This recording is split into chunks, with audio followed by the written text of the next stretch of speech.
नमस्कार दोस्तों, आप सभी का मेरे YouTube चैनल पर हार्दिक स्वागत है। और अपन बात कर रहे थे राजस्थान नगर पालिका अधिनियम 2009 को लेकर, जिसमें अपन ने 20 धाराएं कंप्लीट कर ली थी और लास्ट क्लास में अपन ने 16 से लेकर 20 धाराओं तक बात करी थी। मैंने कहा था धारा नंबर 16 और धारा 17 को बिल्कुल याद रखना है, जिसमें मुख्य निर्वाचन अधिकारी और जिला निर्वाचन अधिकारी की बात करी थी अपन ने। ठीक है, आज अपन जो है ना आगे 21 से लेकर 25 तक चर्चा करेंगे। धारा 21 से धारा 25 तक आप बिल्कुल ध्यान से समझना और उसके हिसाब से नोट वगैरह कर लेना जो चीज़ें नोट करनी हो। और बड़ी कोई मुश्किल बात नहीं है, थोड़ी लेंथ ही है, लंबी है कहानी, बाकी समझने के लिए इसमें कम ही चीज़ें हैं, कोई ज़्यादा चीज़ें हैं नहीं। तो आप ध्यान से सुनोगे तो समझ में भी आ जाएगी। और फटाफट से अगर आपको ऐसे लगता है कि वीडियो धीरे चल रहा है या फिर पढ़ाया धीरे जा रहा है ना, तो फास्ट करके आप इस वीडियो को देख लेना, ताकि आपको अगर रिविज़न करना है ना तो फास्ट करके देख लेना। अगर आपको ध्यान से समझना है तो आराम से देख लेना, ठीक है ना। अब बात करते हैं अपन धारा 21 के बारे में। धारा 21 में क्या है, कोई भी नगर पालिका में अपन ने धारा 10 में पढ़ा था वार्डों का, जो 9 या 10वें वार्डों का अवधारण पढ़ा था अपन ने। वार्डों का क्या पढ़ा था, अवधारण पढ़ा था। वार्डों से सदस्य निर्वाचित होकर आते हैं। अब वो जो सदस्य निर्वाचित होकर आते हैं, ठीक है, मान लो कोई भी बंदा है, कोई भी इंसान है, जो कोई भी व्यक्ति जो है आगे नगर पालिका में सदस्यता चाहता है और निर्वाचित होकर किसी वार्ड से होकर आना चाहता है, निर्वाचित होना चाहता है वहाँ से, तो उसके लिए इस उपबंध में राजस्थान नगर पालिका अधिनियम में कुछ दायरे फिक्स किए गए हैं। क्या किए गए, कुछ दायरे, 2 प्रकार के दायरे हैं कि एक दायरा आपने क्वालिफाई कर लिया तो आप उसके लिए योग्य हो जाओगे, सदस्य बनने के लिए योग्य हो जाओगे। एक दायरा ये है कि अगर आप योग्य तो हो, आपके अंदर योग्यता तो है, पर एक दायरा ऐसा फिक्स किया उन्होंने कि आपने कुछ भ्रष्ट आचरण किया है, कोई अपराध किया है, या फिर कोई आप कोर्ट के समक्ष पेश हुए हो, कोई दुराचार वगैरह किया है, कोई भी ऐसा करते किया है, उस वजह से आपको उसमें डिस्क्वालीफाई भी किया जा सकता है। अगर ऐसा करते किया है तो उसमें डिस्क्वालीफाई भी करने का प्रावधान है।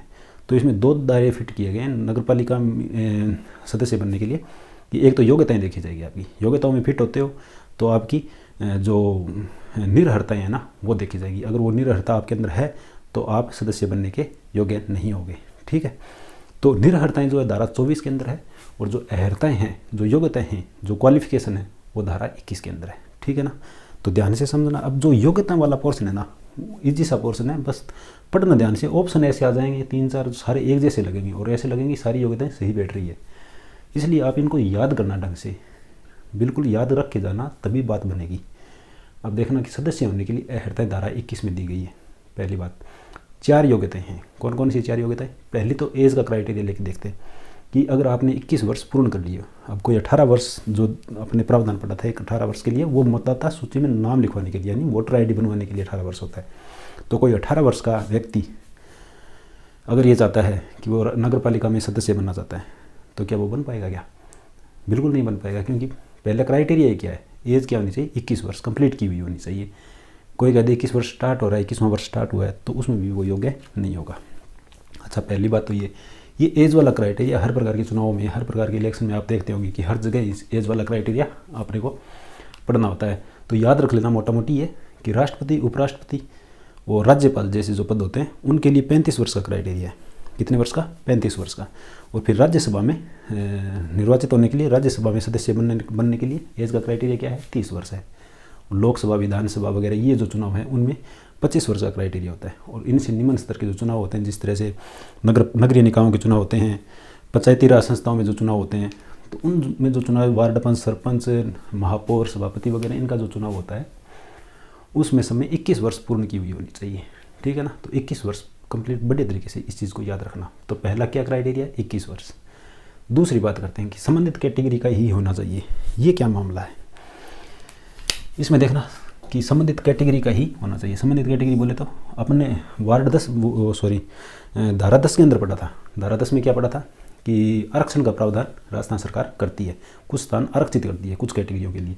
तो वो कौन कौन सी थी? SC, ST, OBC और महिलाओं के लिए, ठीक है, महिलाओं के लिए आरक्षण का कुछ स्थान आरक्षित किए जाते हैं, ठीक है। और कुछ स्थान उसमें अनारक्षित होते हैं, कुछ स्थान आरक्षित होते हैं। अब आरक्षित कोई वार्ड है, मान लो कोई नगर पालिका थी, उसमें एक वार्ड था, वार्ड मान लेते हैं 13 नंबर वार्ड। अब ये 13 नंबर वार्ड जो है SC कैटेगरी के लिए आरक्षित किया हुआ है सरकार का, इसको आरक्षित किया हुआ है, तो क्या इसमें से ओबीसी का कैंडिडेट कोई जाता है?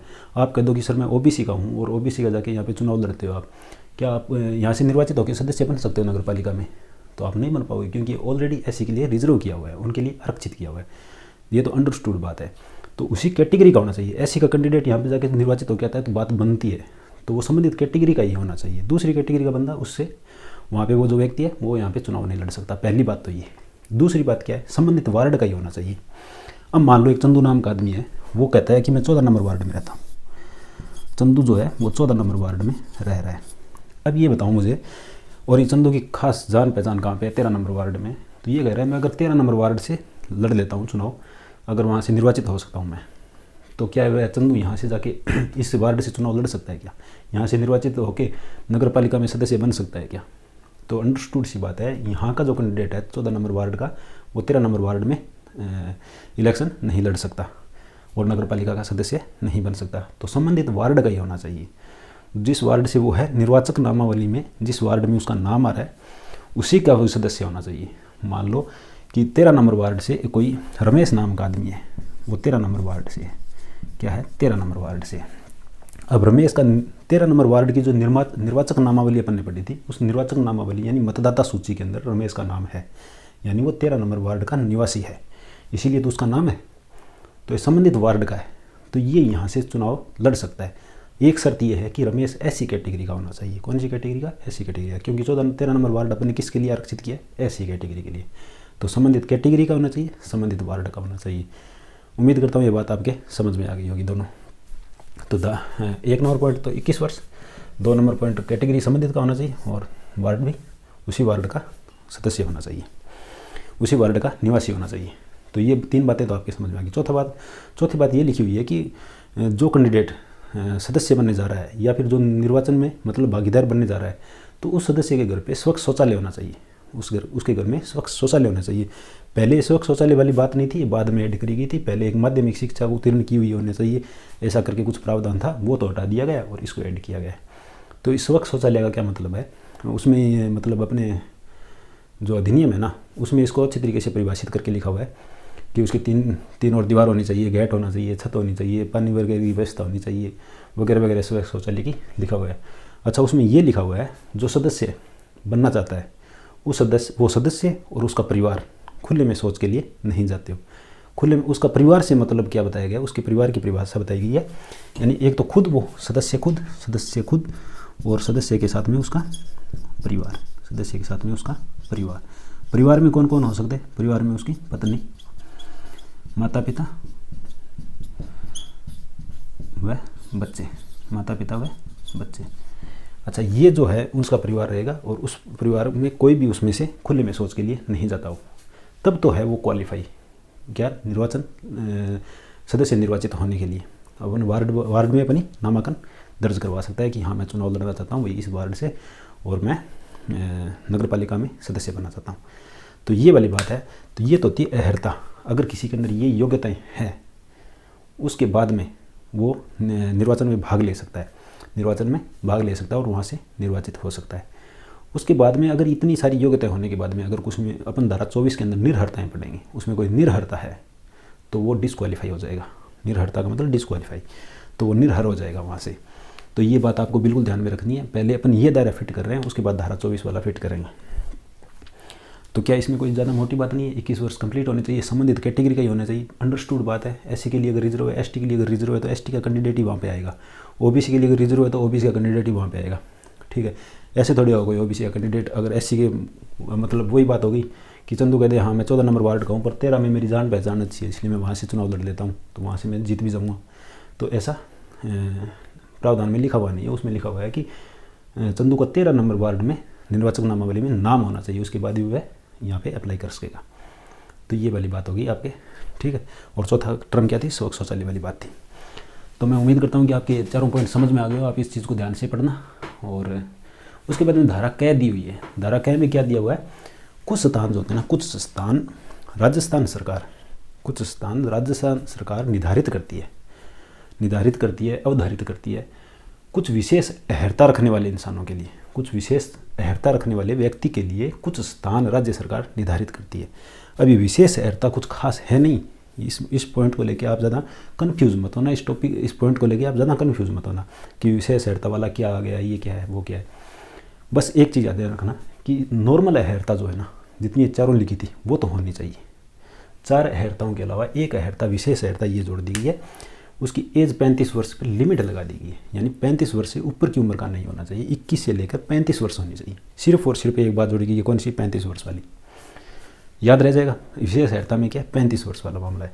कुछ स्थान राज्य सरकार निर्धारित करेगी। अब इस चीज़ से कंफ्यूज मत होना है ना आप। एक मिनट, एक चीज़ देखना, ये जो नगर पालिका है, इस नगर पालिका में मान लो वार्ड है, कुछ स्थान का मतलब कुछ वार्ड है, इसमें कुछ वार्ड है, इसमें मान लो 3 नंबर वार्ड और 6 नंबर वार्ड को राज्य सरकार ने 2 स्थान घोषित कर दिए कि इन 2 स्थानों पे विशेष अहर्ता वाले कैंडिडेट ही आ सकते हैं। तो यहाँ पे उस कैंडिडेट को आने के लिए 4 योग्यताओं के साथ साथ में एक योग्यता ये भी होनी चाहिए। बस इतनी सी बात है। एक नगर पालिका है, उसके अंदर सारे वार्ड हैं, उन वार्डों में 3 नंबर और 6 नंबर वार्ड यानी 2 स्थान ऐसे, कुछ स्थान 2 स्थान ऐसे निर्धारित कर दिए, अवधारित कर दिए कि टोटल स्थानों में से हम 2 स्थान अवधारित करते हैं जिनमें से केवल विशेष अहर्ता रखने वाला व्यक्ति ही निर्वाचित होकर आगे आ सकता है, निर्वाचित सदस्य हो सकता है, निर्वाचन में भाग ले सकता है। 2 स्थान उन्होंने फिक्स कर दिए। तो ये फिक्स कौन करेगा? ये फिक्स करेगी राजस्थान सरकार। तो राजस्थान सरकार द्वारा निर्धारित किया जाता है। एक विशेष अहर्ता इसमें 35 वर्ष वाली, बाकी सारी अहर्ताएँ यही होंगी, यही क्वालिफिकेशन उसकी होगी। सिर्फ और सिर्फ एक क्वालिफिकेशन जो 35 वर्ष आयु पे सीमा लगाती है, मतलब 35 वर्ष से अधिक उम्र का नहीं होना चाहिए। तो उम्मीद करता हूँ यहाँ तक आपकी समझ में आ गई होगी बात। अब एक बात तो, क्या राज्य सरकार इस नगर पालिका में मान लो 10-15 जितने भी वार्ड हैं, जितने भी स्थान हैं, निर्वाचन स्थान है, क्या सारे स्थान, कितने स्थान, सारे स्थान, आधे में से आधे स्थान, कितने स्थान राज्य सरकार निर्धारित कर सकेगी? तो राज्य सरकार भी पाबंदी है ना, ऐसे तो फिर सारे स्थान निर्धारित कर देगी वो। ऐसा है कि कुछ स्थान निर्धारित करेगी, कितने स्थान मैक्सिमम, कितने स्थान मिनिमम निर्धारित करेगी, ये चीज़ अपने को पता होना चाहिए। नगर पालिका है, नगर पालिका में जो वार्ड हैं उनको विशेष अहर्ता वाले व्यक्ति के लिए निर्धारित करती है कौन? राज्य सरकार। वो कितने स्थान उनके लिए निर्धारित करेगी, किन के लिए? विशेष योग्यताओं वालों के लिए, विशेष अहर्ता रखने वालों के लिए कितने स्थान निर्धारित करेगी, उस चीज़ की बात अपन 21Q में करते हैं। ठीक है, अब कितने स्थान निर्धारित करेगी, इसके लिए 2 पॉइंट पढ़ेंगे अपन। 2 पॉइंट कौन से? एक तो आरक्षित कैटेगरी में, यानी रिजर्व जो अपने आरक्षित स्थान थे उनमें से कितने स्थान करेगी, और एक पढ़ेंगे अपन अनारक्षित। अनारक्षित मतलब अनरिजर्व्ड स्थान जो थे उनमें से कितने स्थान फिक्स कर सकेगी विशेष अहर्ता वालों के लिए। यहाँ तक समझ में आ रहा है? अब देखना, मान लो यहाँ पे SC ST OBC और महिलाओं हेतु स्थान आरक्षित कर दिए थे। अपन ये पढ़ी थी, ये बात पढ़ी थी, ये महिलाओं हेतु आरक्षित स्थान धारा 10 के अंदर पढ़ा था कि स्पेशल कैटेगरी मतलब शेड्यूल कास्ट, ST OBC और महिलाओं के लिए स्थान आरक्षित किए जाते हैं। आरक्षण का प्रावधान अपन ने धारा 10 में पढ़ा था। अब मान लेता हूँ मैं, ये नगर पालिका है, इस नगर पालिका के लिए SC के स्थान कितने फिक्स हैं? 5 स्थान फिक्स हैं। कितने स्थान फिक्स है? 5 स्थान फिक्स है। ऐसे ही ST के लिए भी 4 स्थान होंगे, OBC के लिए 2 स्थान होंगे, महिलाओं के लिए 1 स्थान होगा, ऐसे फिक्स होता है। अपने धारा 6 में पढ़ा था वो स्थान कैसे फिक्स किए जाते हैं। धारा 6 और 10 में पढ़ा था, आरक्षण का प्रावधान अपन ने बिल्कुल देखा था। तो आरक्षित स्थान तो आपके समझ में आ रहा होगा क्या है मामला। तो SC के लिए मान लो 5 स्थान यहाँ पे आरक्षित किए गए हैं।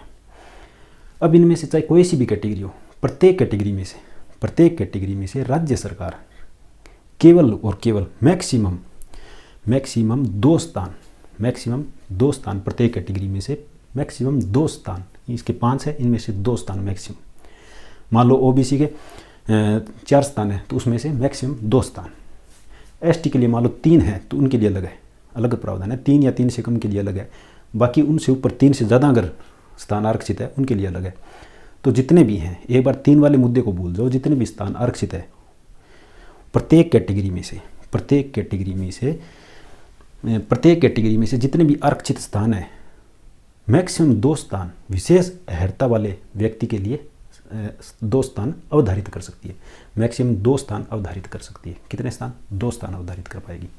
मान लो SC के लिए 5 स्थान पहले से आरक्षित किए गए, इनमें से राज्य सरकार विशेष अहर्ता वालों के लिए 2 स्थान फिक्स कर रही है। कितने स्थान? 2 स्थान मान लो।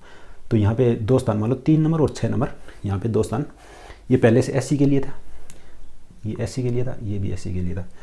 अब ये 2 स्थान किसके लिए? विशेष योग्यताओं वालों के लिए अवधारित कर चुकी है राज्य सरकार। अब आप ऐसे मत समझ लेना, एक बात ये ध्यान में रख लेना कि 3 स्थान SC के लिए बन से, ये नहीं है बात। 2 स्थान विशेष योग्यताओं वालों के लिए उन्होंने निर्धारित किए हैं। पर ये जो 2 स्थान है ना विशेष योग्यता रखने वालों के लिए जो अवधारित किए हैं सरकार ने, वो स्थान उन स्थानों पे भी पहले ये 4 चीज़ें लागू होगी, उन पे ये 4 चीज़ें लागू होगी, मतलब वो संबंधित कैटेगरी का ही होगा। ये 2 नए जो विशेष योग्यता वाले इंसान आएंगे, 2 व्यक्ति जो आएंगे वो संबंधित कैटेगरी के ही होंगे। तो ऐसी के लिए तो रिजर्व है वो पहले से 5 स्थान विशेष स्थान अवधारित किए उनको क्या किया है, विशेष स्थान अवधारित किया है राज्य सरकार ने। वहाँ पे विशेष अहर्ता वाले व्यक्ति चुनाव लड़ सकेंगे। यहाँ पे एससी का कैंडिडेट होना चाहिए, किसका कैंडिडेट होना चाहिए, एससी कैंडिडेट पर, और बाकी 3 चीज़ें अप्लाई होनी चाहिए। विशेष अहर्ता वाली 4 चीज़ें यहाँ पे लागू होगी, ठीक है। बाकी इसमें एक 35 वर्ष वाला प्रावधान अलग से लागू हुआ, यानी 35 वर्ष से ज़्यादा उम्र का नहीं होना चाहिए ये व्यक्ति। मान लो कोई व्यक्ति, एग्जाम्पल के लिए अपन समझते हैं, चंदू जो है वो 40 वर्ष का है, चंदू जो है 40 वर्ष का है, वो 3 नंबर वार्ड से, वो एससी कैटेगरी का है और 3 नंबर वार्ड से चुनाव लड़ना चाहता है। उसमें 4 क्वालिफिकेशन है, पर वो 40 वर्ष का है, इसलिए वो 3 नंबर वार्ड से चुनाव नहीं लड़ पाएगा। संबंधित कैटेगरी का है, संबंधित वार्ड का है, फिर भी उस वार्ड से चुनाव नहीं लड़ पाएगा। इसका मतलब ये विशेष अहर्ता वालों के लिए, यानी वो उसकी उम्र अगर 35 वर्ष होती तो वो यहाँ से चुनाव लड़ सकता था। तो ये बात है, ठीक।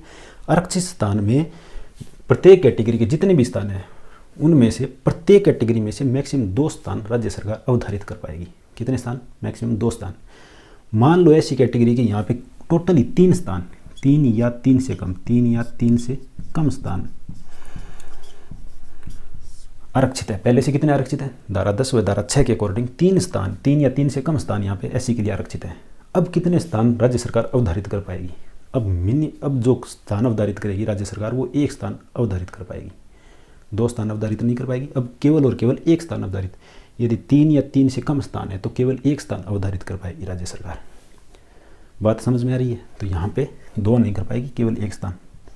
अब मान लो ओबीसी कैटेगरी है, ओबीसी के लिए 1 स्थान आरक्षित है, आरक्षित की बात कर रहा हूँ, आरक्षण की बात कर रहा हूँ, 1 स्थान आरक्षित है, 1 वार्ड ओबीसी के लिए आरक्षित है। मान लो ये 4 नंबर का वार्ड है और ये ओबीसी के लिए आरक्षित है, तो क्या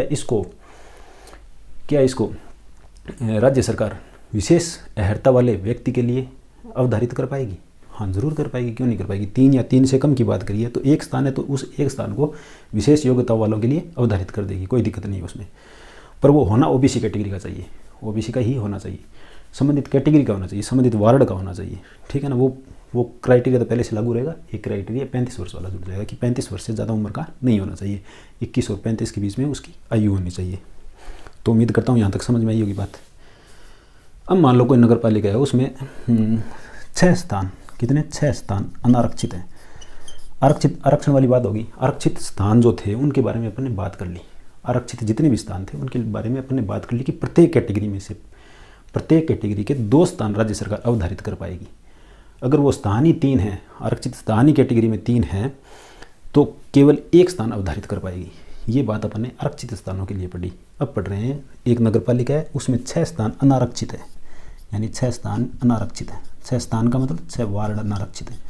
वहाँ पे कोई भी कैंडिडेट किसी भी कैटेगरी का यहाँ पे चुनाव लड़ सकता है। इनमें क्या प्रावधान है कि कितने कैंडिडेट विशेष योग्यताओं वाले होने चाहिए? 6 स्थान में कितने स्थान अवधारित कर पाएगी राज्य सरकार? 6 स्थान में से कितने स्थान राज्य सरकार यहाँ पे विशेष योग्यता वाले व्यक्ति के लिए अवधारित कर पाएगी?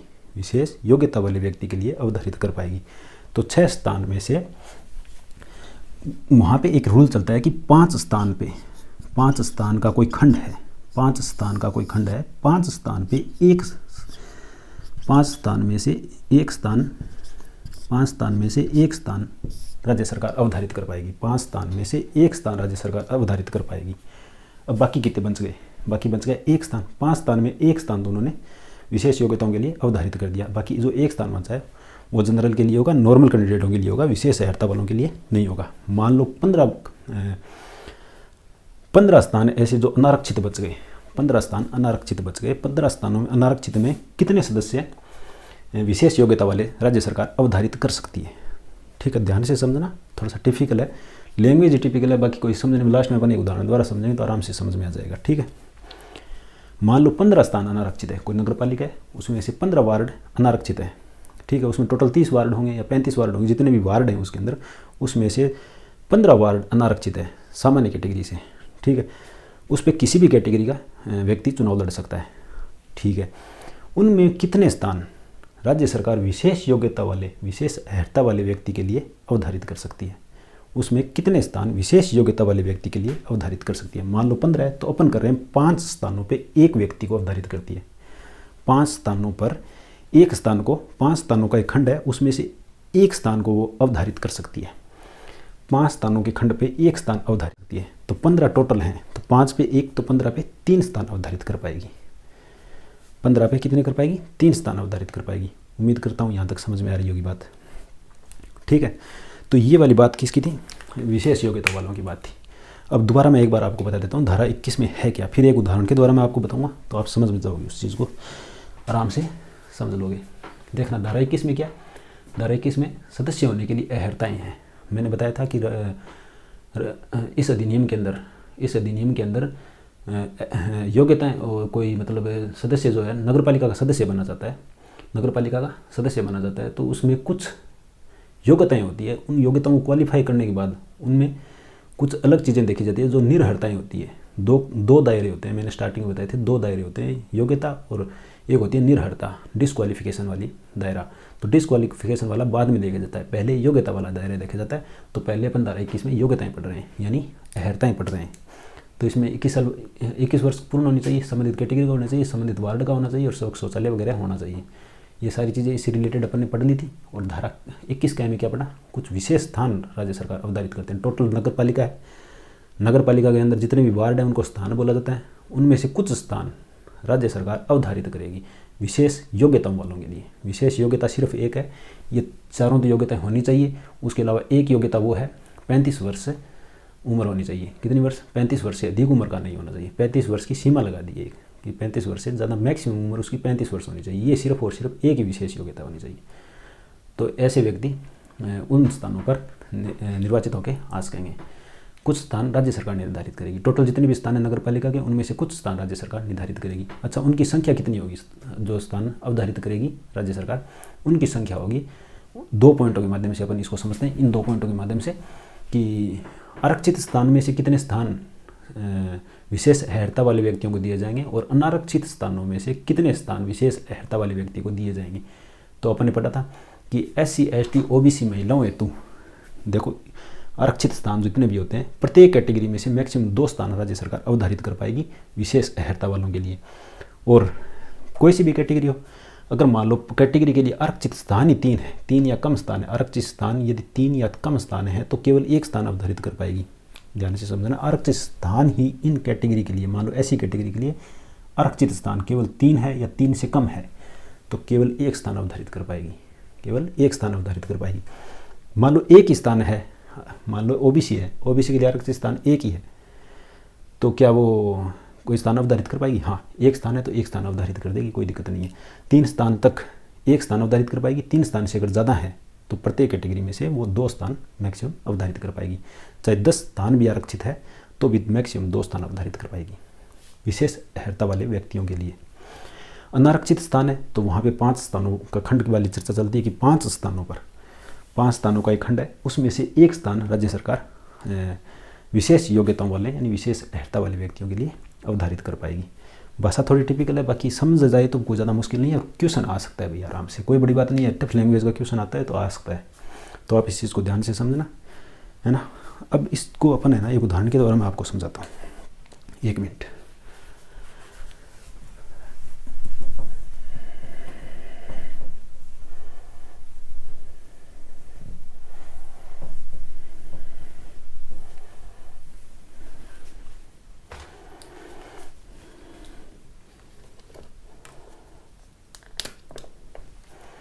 मान लो एक नगर पालिका है, ये नगर पालिका है। इसके अंदर मैं टोटल स्थान मान रहा हूँ 19 स्थान है। 19 स्थान का मतलब 19 वार्ड है, यानी 19 वार्ड है। इस नगर पालिका के अंदर मैं कितने वार्ड मान रहा हूँ? 19 वार्ड। 19 वार्ड मैंने इसलिए लिए कुछ तथ्य समझाने के लिए, ठीक है ना। एक नगर पालिका है, उसके अंदर 19 वार्ड हैं। कितने वार्ड हैं? 19 वार्ड हैं। अब इसके अंदर मान लो ये 19 वार्ड मैंने बना दिए, ठीक है, जैसे भी हैं 19 वार्ड इसके अंदर है। अब देखना, इसमें से मैं मान रहा हूँ कि SC कैटेगरी के लिए कितने स्थान आरक्षित है, धारा 10 के अकॉर्डिंग या धारा 6 के अकॉर्डिंग। धारा 10 में तो ये था कि SC ST OBC और महिलाओं हेतु आरक्षण होगा, और धारा 6 के अंदर था कितने स्थान उनके लिए आरक्षित होगा। तो धारा 10 व 6 को बेस बनाकर मैं एससी के लिए इसमें मान रहा हूँ 4 स्थान आरक्षित। कितने स्थान? 4 स्थान आरक्षित मान रहा हूँ। अच्छा, एसटी के लिए मैं मान रहा हूँ यहाँ पे कितने स्थान आरक्षित? 3 स्थान आरक्षित। ओबीसी के लिए मैं यहाँ पे 2 स्थान आरक्षित मान रहा हूँ और महिलाओं के लिए यहाँ पे मैं 1 स्थान आरक्षित मान रहा हूँ। मान रहे हैं अपन, ठीक है ना। तो टोटल 10 हो गए। अब जो बाकी बच गए वो अनरिजर्व्ड है, मतलब रिजर्व्ड नहीं है, वो जनरल कैटेगरी के आगे। जनरल का मतलब ये है यहाँ पे किसी भी कैटेगरी का व्यक्ति यहाँ पे निर्वाचन में भाग ले सकता है। तो स्थान इनमें से बाकी जितने 9 स्थान बच गए, 9 स्थान पे कोई भी कैंडिडेट यहाँ पे भाग ले सकता है, किसी भी कैटेगरी का कैंडिडेट भाग ले सकता है। 19 स्थान है इस नगर पालिका में। एक नगर पालिका है, उसमें 19 वार्ड है। तो वहाँ पे मैं मान रहा हूँ कि ऐसी कैटेगरी के 4 कैंडिडेट 4 स्थान पहले से स्थान राजस्थान सरकार ने आरक्षित कर रखे हैं कि 4 स्थान इनमें से मान लो 2, 4, 6 और 8 नंबर वार्ड जो है वो ऐसी कैटेगरी के लिए आरक्षित है।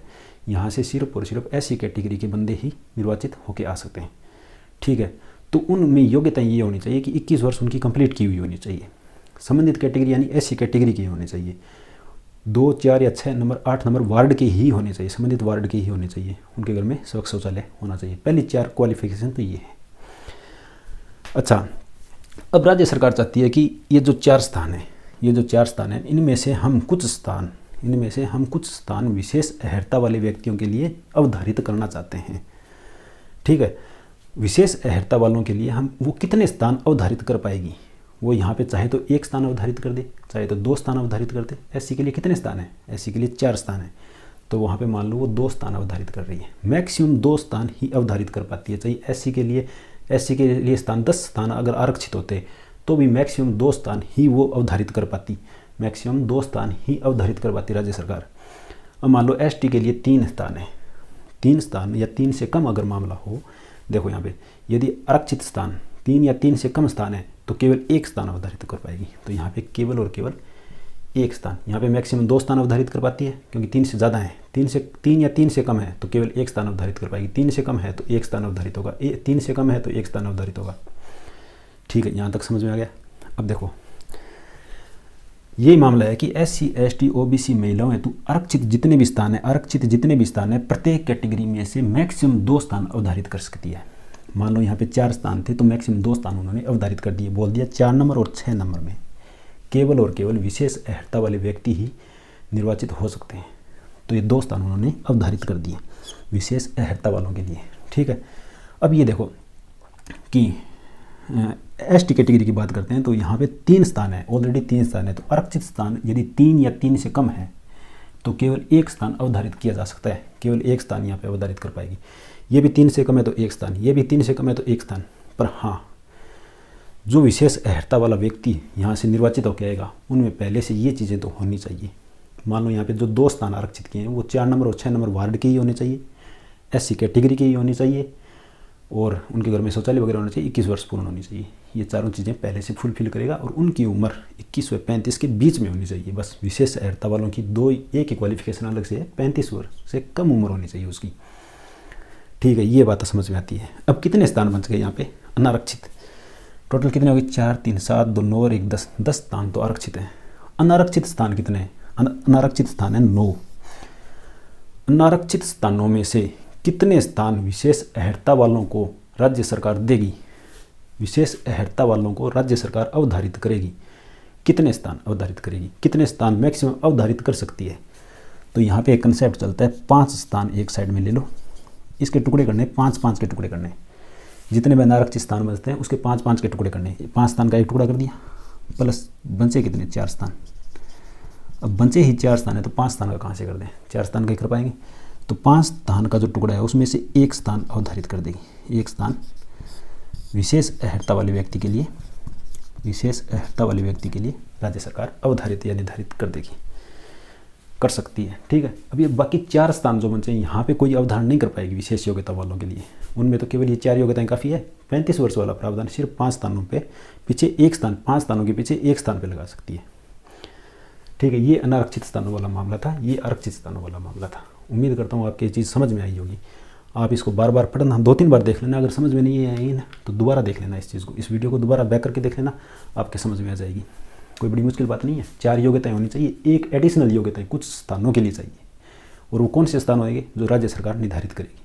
कुछ वार्ड ऐसे होंगे वहाँ पे विशेष योग्यता चाहिए होगी। 21 से 35 वर्ष, 35 वर्ष का वहाँ पे बैरियर लगा दिया कि 35 वर्ष से ज़्यादा की उम्र नहीं होनी चाहिए, बस इतनी सी बात है, बाकी ये चारों चीज़ें की है। अब अपन है ना 22 और 23 धारा को बाद में पढ़ेंगे, पहले 24 नंबर की धारा पढ़ेंगे। उसमें निर्हरताएँ क्या है, डिस्क्वालिफिकेशन से। डिस्क्वालिफिकेशन को पढ़ने के बाद, अच्छा इसको पढ़ने के बाद में अगर डिस्क्वालिफिकेशन देखेंगे, अगर कैंडिडेट में कोई निर्हरता है तो वह इसके लिए क्वालिफाई नहीं होगा, वो डिस्क्वालीफाई हो जाएगा। तो वो 2 दायरे थे, दोनों दायरे कंप्लीट हो जाएंगे अपने धारा 24 को कंप्लीट करने के बाद में, ठीक है ना। चलो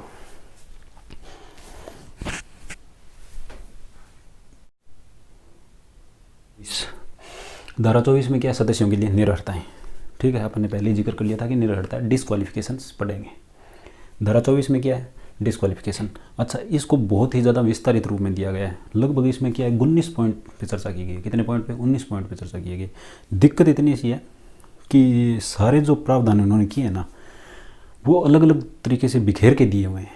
अपन उनको सब एक जैसी कैटेगरी की है उनको एक साथ पढ़ लेंगे, जो दूसरी कैटेगरी है उनको दूसरी कैटेगरी के साथ पढ़ लेंगे। मैंने सर्कल बना दिए हैं थोड़े से बस, कि ये 10 पॉइंट है ना अपराध संबंधित है। वैसे डिस्क्वालिफिकेशन जो होती है वो अयोग्यता जो होती है वो सारी अपराध संबंधित ही होती है वैसे लगभग, मतलब कोई दुराचार किया है, उसने कोई बुरा आचरण किया है या फिर कुछ और रीजन जो होते हैं, ये सारे डिस्क्वालिफिकेशन होगी तो उससे यही दिमाग में आता है कि अपराध संबंधित है। पर मोटी मोटी अपन ये उसमें लिखा हुआ नहीं है कि 10 पॉइंट जो है अपराध संबंधित हैं, ऐसा कुछ नहीं है।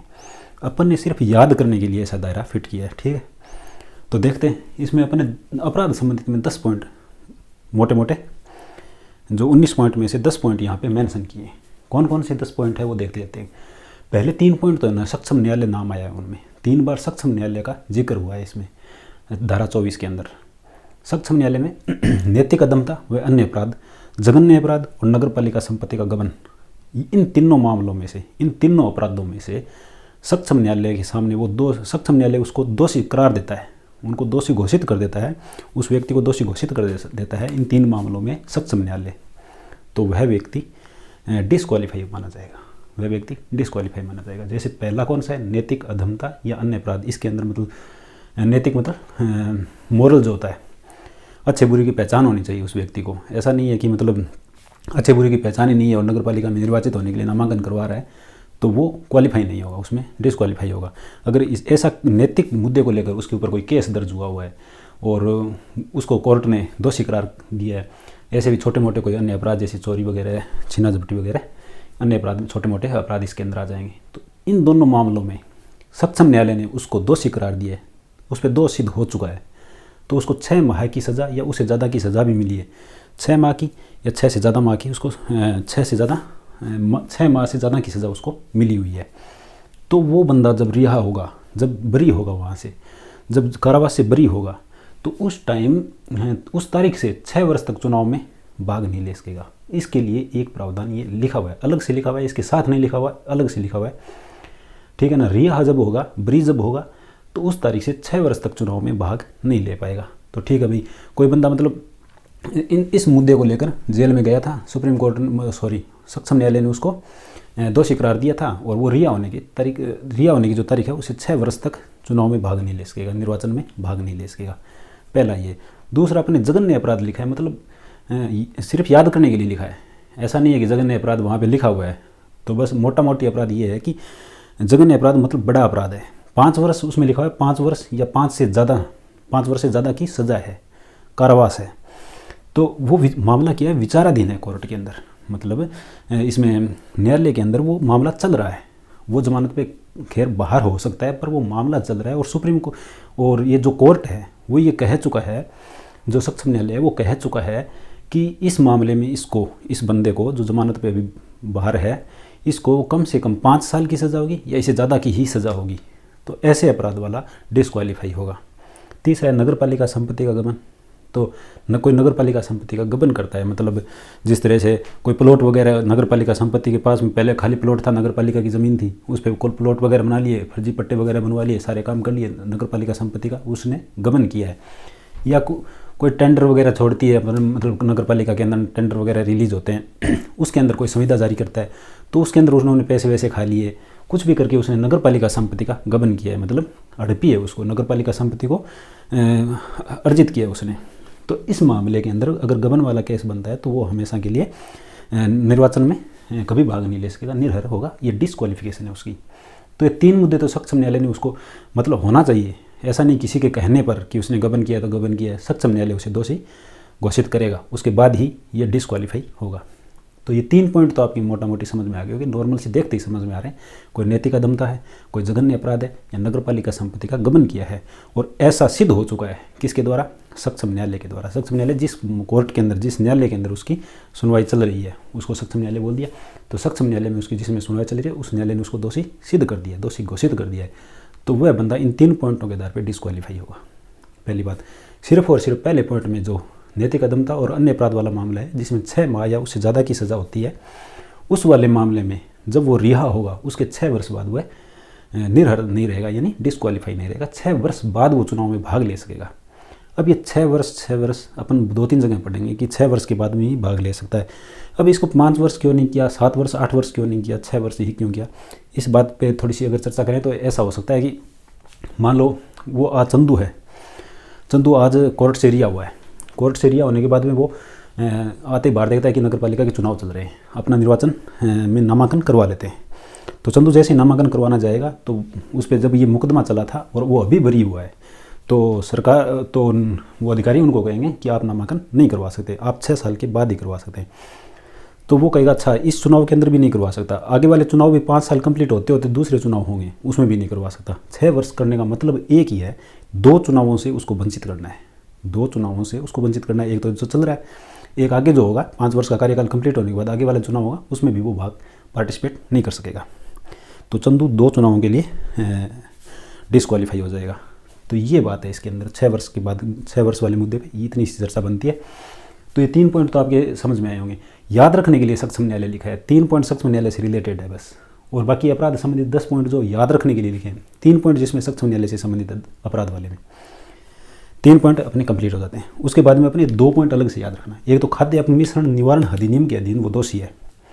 खाद्य अपमिश्रण यानी कोई खाद्य पदार्थ जो है बनाते टाइम उसमें कोई अपमिश्रण करता है, मतलब उसके अंदर कोई मिलावट करता है, दूध वगैरह बेच रहा है उसमें पाउडर मिला के बेच रहा है, ठीक है, कोई और खाद्य सामग्री मिला रहा है, जो कुछ ऐसी चीज़ मिला रहा है जो खाद्य अपमिश्रण निवारण अधिनियम 1954 में जो बना था, 1954 थोड़ा सा याद रखना, ठीक है, उस अधिनियम के तहत वो चीज़ उसमें नहीं मिलानी चाहिए थी। यानी आजकल तो वो चल भी रहा है अपना क्या शुद्ध के लिए युद्ध अभियान भी चल रहा है, और ऐसी चीज़ें मतलब मिलावटखोरों के लिए ये अधिनियम बना था। अगर उसने ऐसा करते किया है तो जाहिर सी बात है वो निर्वाचन में भाग नहीं ले पाएगा। ये भी उसकी एक डिस्क्वालिफिकेशन है, ये भी उसकी एक निर्भरता है धारा 24 के अंतर्गत, ठीक है।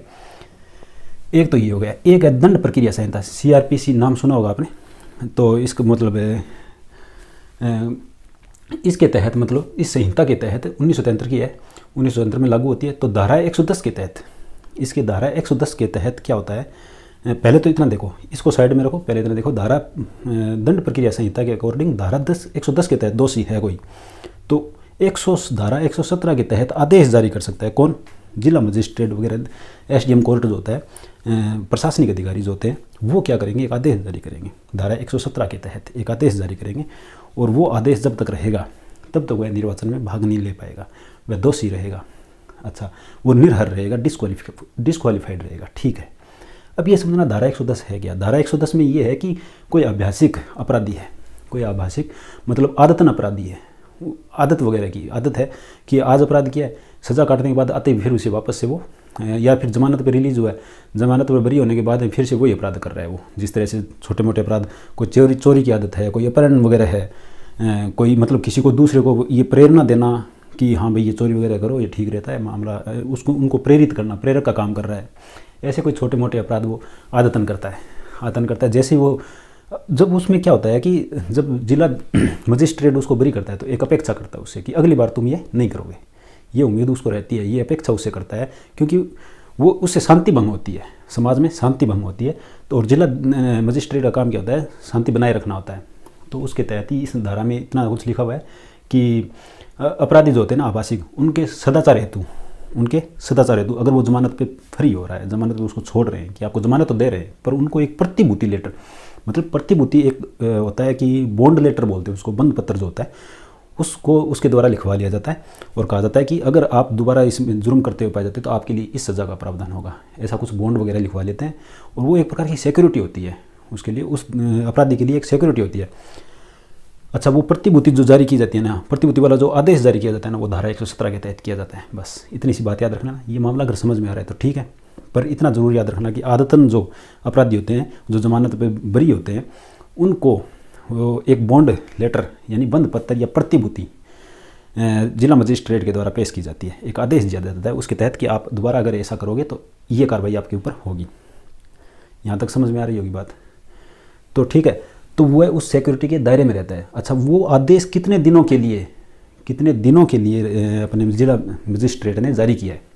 मान लो वो कम से कम 3 महीने के लिए जारी करेगा। वो कम से कम 3 महीने होता है 6 महीने के लिए भी जारी कर सकता है वो आदेश, हो सकता है वो आदेश 8 महीने के लिए, 12 महीने के लिए, 2 साल के लिए, कितना भी जारी कर सकता है वो, जितनी भी काल अवधि के लिए वो जारी करेगा। जब तक वो जारी रहेगा, वो आदेश जारी रहेगा, जब तक वो आदेश पलटा नहीं जाएगा, ठीक है, तब तक वो आदमी निर्भर होगा, यानी उसमें अर्हता नहीं होगी। ये है बात, ठीक है। अब देखते हैं, मतलब इन दोनों को अलग से याद रखना। ये तो खाद्य अपमिश्रण वाला है, उसके तहत मतलब इसमें थोड़ा समझने की बात है। अगर थोड़ी समझ में आ रही है तो ठीक है, बाकी याद करना है इनको ढंग से। खाद्य अपमिश्रण निवारण अधिनियम के तहत अपराधी है या दंड प्रक्रिया संहिता धारा 110 के तहत अपराधी है तो निर्भर होंगे, डिस्क्वालीफाई होंगे। दोनों चीज़ों को याद रखना। 3 चीज़ें ये होगी, 2 चीज़ें ये होगी। अच्छा, छठा पॉइंट देखना, राज्य सरकार, केंद्र सरकार या स्थानीय प्राधिकारी के अधीन कोई सेवा के पद पे काम कर रहा है, मतलब कहीं पे जॉब वगैरह कर रहा है, कोई राज्य सरकार का आदमी है, कोई अध्यापक वगैरह होगा, या फिर ऐसे हो सकता है कोई चपरासी वगैरह होगा, या मतलब कोई भी गवर्नमेंट जॉब में काम कर रहा है, कोई से भी सेवा के पद पे है वो, ठीक है। अब वो वहाँ पे अवचार करता है, मतलब कि दुराचार करता है, किसी के साथ भद्दा व्यवहार करता है, अश्लील हरकतें करता है, कुछ भी, मतलब कोई अवचार करता है और उस वजह से उसको पदच्युत किया गया है, मतलब उस कारण उसको पद से हटाया गया है, अवचार के कारण उसको पद से हटाया गया है, तो वो आदमी डिस्क्वालीफाई होगा। ये एक निर्भरता है, वो कभी चुनाव में, निर्वाचन में भाग नहीं ले पाएगा। तो ये निर्भरता भी याद रख लेना। एक है वृत्ति व्यवसाय जो विवर्जित करा हुआ है, इसका मतलब ये है एक कोई व्यवसाय है जो कि सरकार या फिर कोई भी अथॉरिटी जो है, या केंद्र सरकार या राज्य सरकार जो भी है, उसको विवर्जित यानी बैन कर चुकी है एकदम, कि भाई ये जो धंधा है आप नहीं कर सकते। अगर ये धंधा करोगे तो ये इलीगल है, लीगल नहीं है। मतलब जिस तरह से ड्रग्स वगैरह बनाना, इलीगल दवाइयाँ बनाना, मतलब बहुत सारी चीज़ें बनती है, शराब वगैरह अवैध तरीके से बेचना, देह व्यापार वगैरह भी वाला मामला भी इसमें आता है। तो ये जो वृत्ति व्यवसाय होते हैं ना, जो सरकार ने बैन कर रखे हैं, फिर भी वो अगर वो करता हुआ पाया जाता है, वो व्यक्ति जो नगर पालिका में सदस्य निर्वाचित होना चाहता है, वो व्यक्ति कहीं पर करता हुआ पाया जाता है तो उसको निर्हर माना जाएगा, वो निर्वाचन में नामांकन नहीं कर पाएगा। मोटी अभी अपन कितने पॉइंट हो गए? 7 पॉइंट हो गए। अभी अपन आगे पढ़ेंगे। देखना 3 पॉइंट तो ये सक्षम न्यायालय वाले याद रखना, 2 पॉइंट ये खाद्य अपमिश्रण और दंड प्रक्रिया संहिता वाले याद रखना, और एक ये राज्य सरकार जो मतलब अवचार के कारण हटा दिया गया, ये भी अपराधी है, और एक वृत्ति व्यवसाय वाला जो काम करता है, प्रोफेशनल प्रैक्टिशनर है, उस मामले में को भी थोड़ा सा ध्यान में रखना। तो मोटी बात आपकी समझ में ज़रूर आ रही होगी, याद रखने में दिक्कत है तो एक 10 पॉइंट का एक सर्कल बनाना है, उसमें 3 पॉइंट तो सक्षम न्यायालय वाले हो जाएंगे, 2 पॉइंट ये हो जाएंगे और 2 पॉइंट ये याद रखना, ठीक है।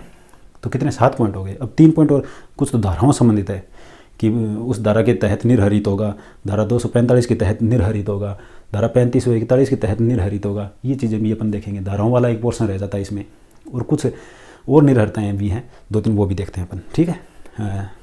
इसको बार बार पढ़ना, इसको बार बार ऐसे पढ़ना। पहले 10 पॉइंट लिख लेना, 10 पॉइंट हो गए अपराध संबंधित, 3 पॉइंट ये हो गए, 2 पॉइंट ये होंगे और 2 पॉइंट ये होंगे। ऐसा दिमाग में थोड़ा सा नक्शा बना लेना, तो ताकि पॉइंट टू पॉइंट याद रख लेना। जिस तरह से किताब के अंदर बिखरे हुए हैं ना, उसको बिखरे हुए मत रहने देना, ठीक है। अब आगे वाले देखते हैं अपन।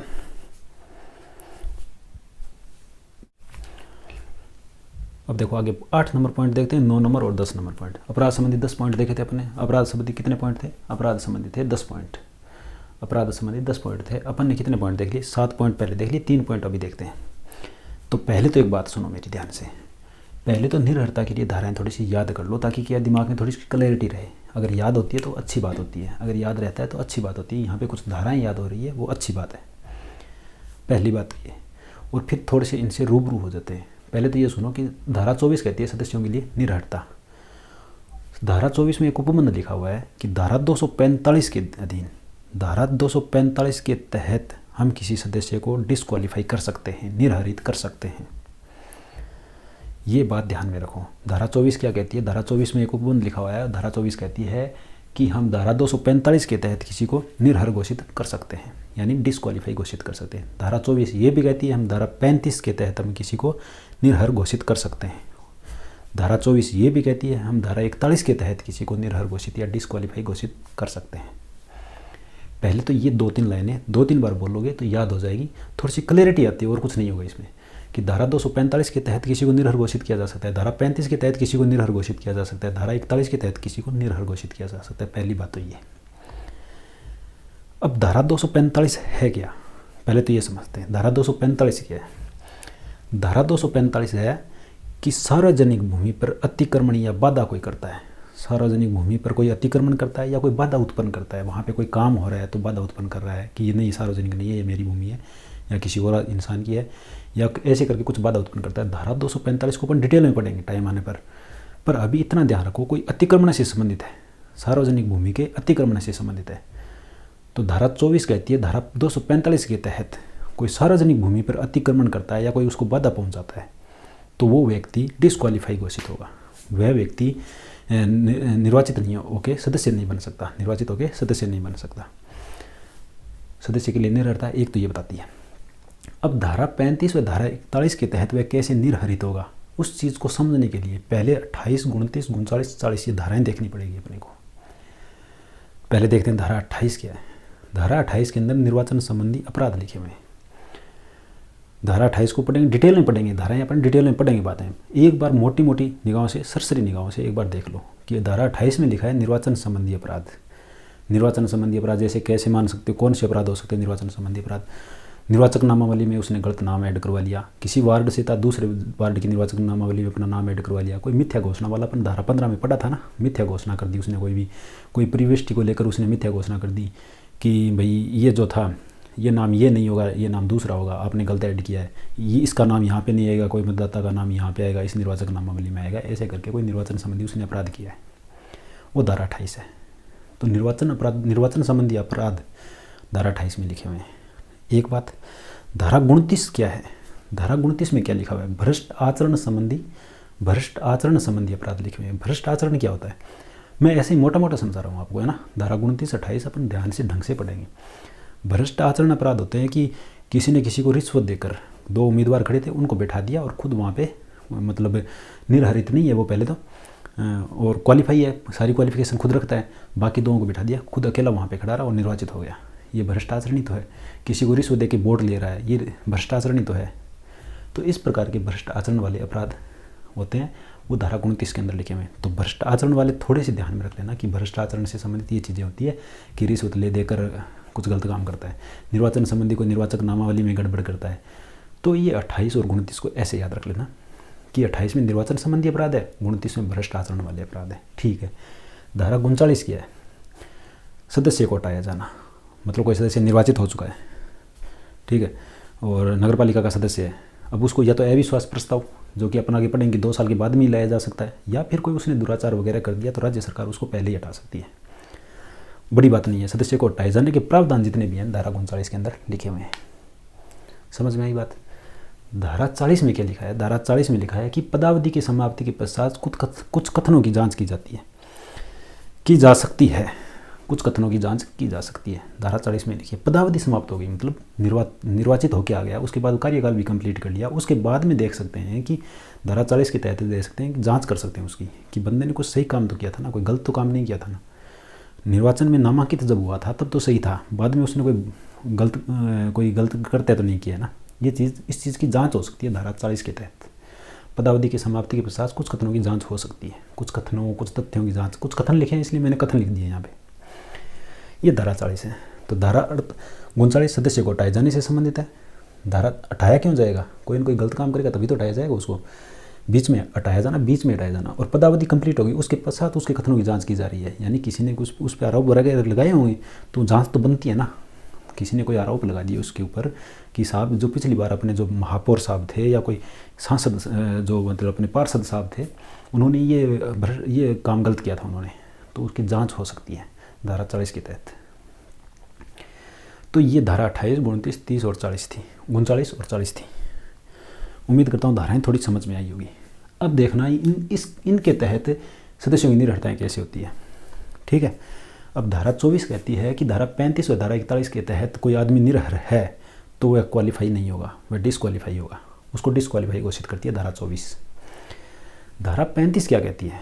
धारा 35 कहती है धारा 28 व 29 के तहत, धारा 35 कहती है धारा 28 व 29 के तहत कोई अपराधी पाया जाता है, धारा 28 व 29 के तहत कोई अपराधी पाया जाता है, यानी कोई किसी ने निर्वाचन संबंधी अपराध किया है, किसी ने भ्रष्ट आचरण वाला अपराध किया है, धारा 28 व 29 के तहत जो अपराध लिखे हुए हैं वो अपराध उन्होंने किए हैं और जिला मजिस्ट्रेट द्वारा उनको अपराधी घोषित किया जा चुका है, दोषी करार दिया गया है, यानी दोष सिद्ध हो चुका है। सिद्ध दोष ठहराए जाने की तारीख से 6 वर्ष तक वो निर्वाचन में भाग नहीं ले सकते, 6 वर्ष तक वो निर्वाचन में भाग नहीं ले सकते। ये जिला मजिस्ट्रेट वाली धारा 35 कहती है। धारा 35 क्या कहती है कि धारा 28 व 29 के तहत उसने कोई निर्वाचन संबंधी अपराध किया है या कोई भ्रष्टाचार वाला अपराध किया है तो जिला मजिस्ट्रेट के द्वारा सिद्ध दोष ठहराए जाने वाली तारीख से, यानी दोष सिद्ध होने वाली तारीख से 6 वर्ष तक निर्वाचन पर पाबंदी लगाई जाती है। ये धारा 35 कहती है। तो 6 वर्ष तक निर्वाचन को लिए उसको निरहर घोषित कर दिया गया। ये तो कहती है धारा 24, कहती है धारा 35 के तहत किसी को निरहर घोषित किया जा सकता है। और धारा 35 क्या कहती है कि हम धारा 28 व 29 के तहत कोई अपराधी पाया जाता है तो हमारा जो जिला मजिस्ट्रेट है वो उसको निर्वाचन से बैन कर सकता है 6 वर्ष तक। जिस दिन वो दोषी ठहराए जाएंगे उस तारीख से लेकर 6 वर्ष तक वो निर्वाचन में भाग नहीं ले सकेंगे। ये एक प्रकार की निरहरता ही तो है। अब धारा 41 क्या कहती है? धारा 24 ये कहती है कि धारा 41 के तहत अगर कोई डिसक्वालीफाई है तो वो भी निरहर माना जाएगा। धारा 41 के तहत कोई डिसक्वालीफाई है। धारा 41 क्या कहती है? धारा 41 कहती है कि धारा 39 के तहत किसी सदस्य को हटाया जाता है, धारा 39 के तहत किसी सदस्य को हटाया जाता है तो हटाए जाने की तारीख से 6 वर्ष तक कोई निर्वाचन में भाग नहीं ले सकता। एक बात तो ये कहती है। धारा 41 क्या कहती है? किसी सदस्य को उसके पद से हटाया जाता है तो अगले निर्वाचन में अगली बार वह 6 वर्ष तक निर्वाचन में भाग नहीं ले सकेगा। एक बात तो ये कहती है।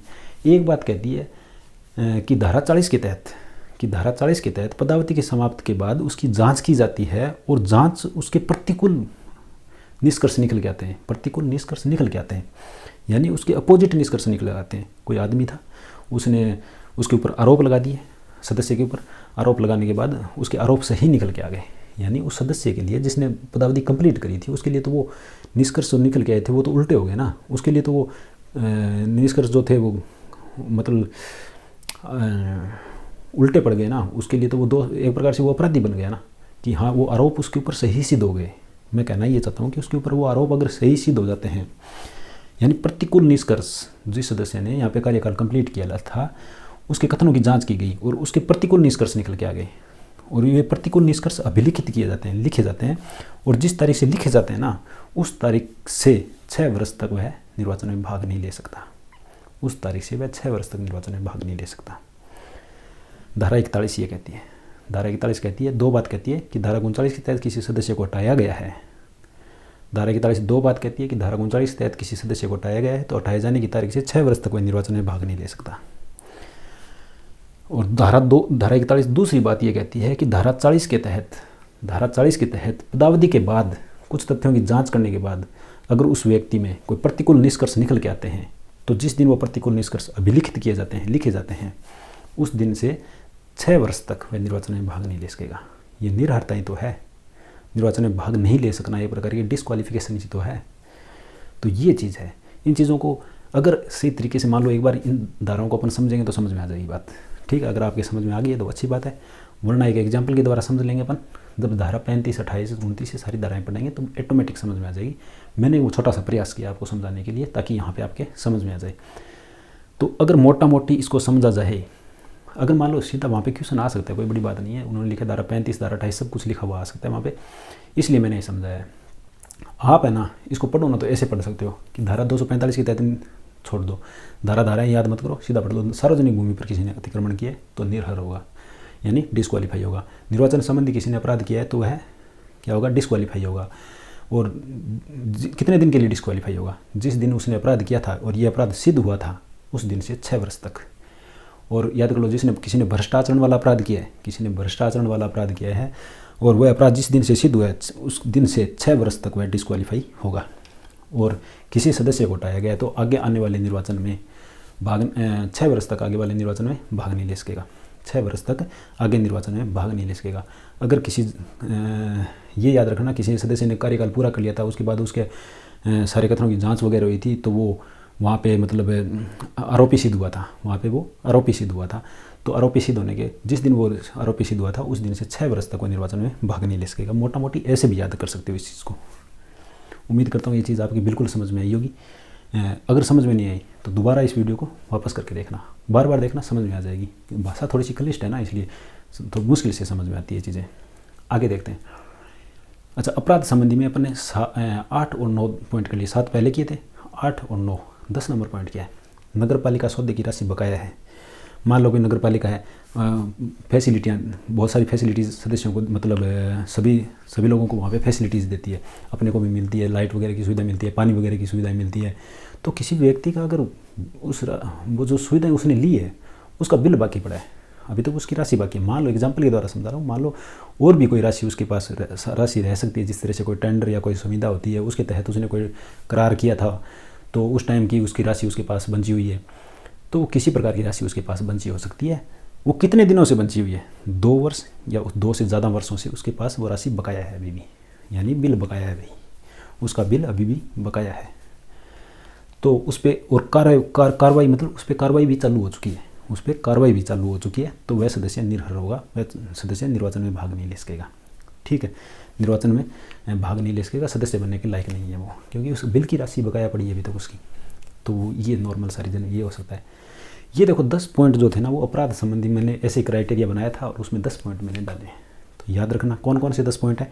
3 पॉइंट तो ये रहे। 7 पॉइंट कौन से थे? अपने स्टार्टिंग में पढ़े थे, वो 7 पॉइंट कौन से थे? पहले जो यहाँ पे सक्षम न्यायालय वाले 3 पॉइंट पढ़े थे, नैतिक अदमता वाला पढ़ा था 1-2, और जघन्य अपराध वाला पढ़ा था, और एक अतिक्रमण, वो सॉरी 1 पॉइंट कौन सा पढ़ा था अपने? 1 पॉइंट और लास्ट में जो पढ़ा था,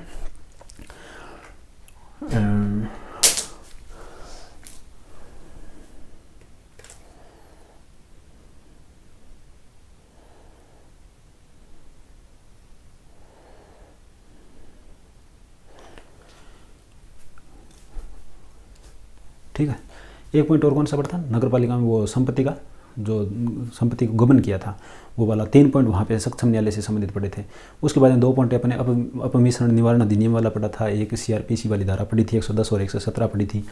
उसके बाद में 2 पॉइंट अपन ने ये एक साथ 2 पॉइंटों का ये पढ़े थे, और लास्ट में फिर 2 पॉइंट ये पढ़े थे कि केंद्र सरकार, राज्य सरकार व उसके द्वारा, केंद्र सरकार, राज्य सरकार और उसकी कोई लोकल अथॉरिटी है, उसकी कोई लोकल अथॉरिटी है, उसमें अगर वो कोई वहाँ पे काम कर रहा है, कोई पद पे है, सेवा के पद पे है, तो वहाँ पे उसने अवचार किया है, कोई मतलब गलत काम किया है, उसमें दुराचार वगैरह वो किया था, वो वाला पॉइंट अपन ने पढ़ा था। ठीक है ना। तो इस तरीके से मोटा मोटी पॉइंट आप याद रख लेना। और अगर इसमें बाद में आप 10 पॉइंटों के अंदर ये 8वां, 9वां और 10वां पॉइंट 3 ऐड और कर देना, तो आपके अपराध संबंधी 10 पॉइंट कंप्लीट हो जाएंगे। ठीक है, तो अपराध संबंधी 10 पॉइंट जो थे वो मैंने कंप्लीट करवा दिए।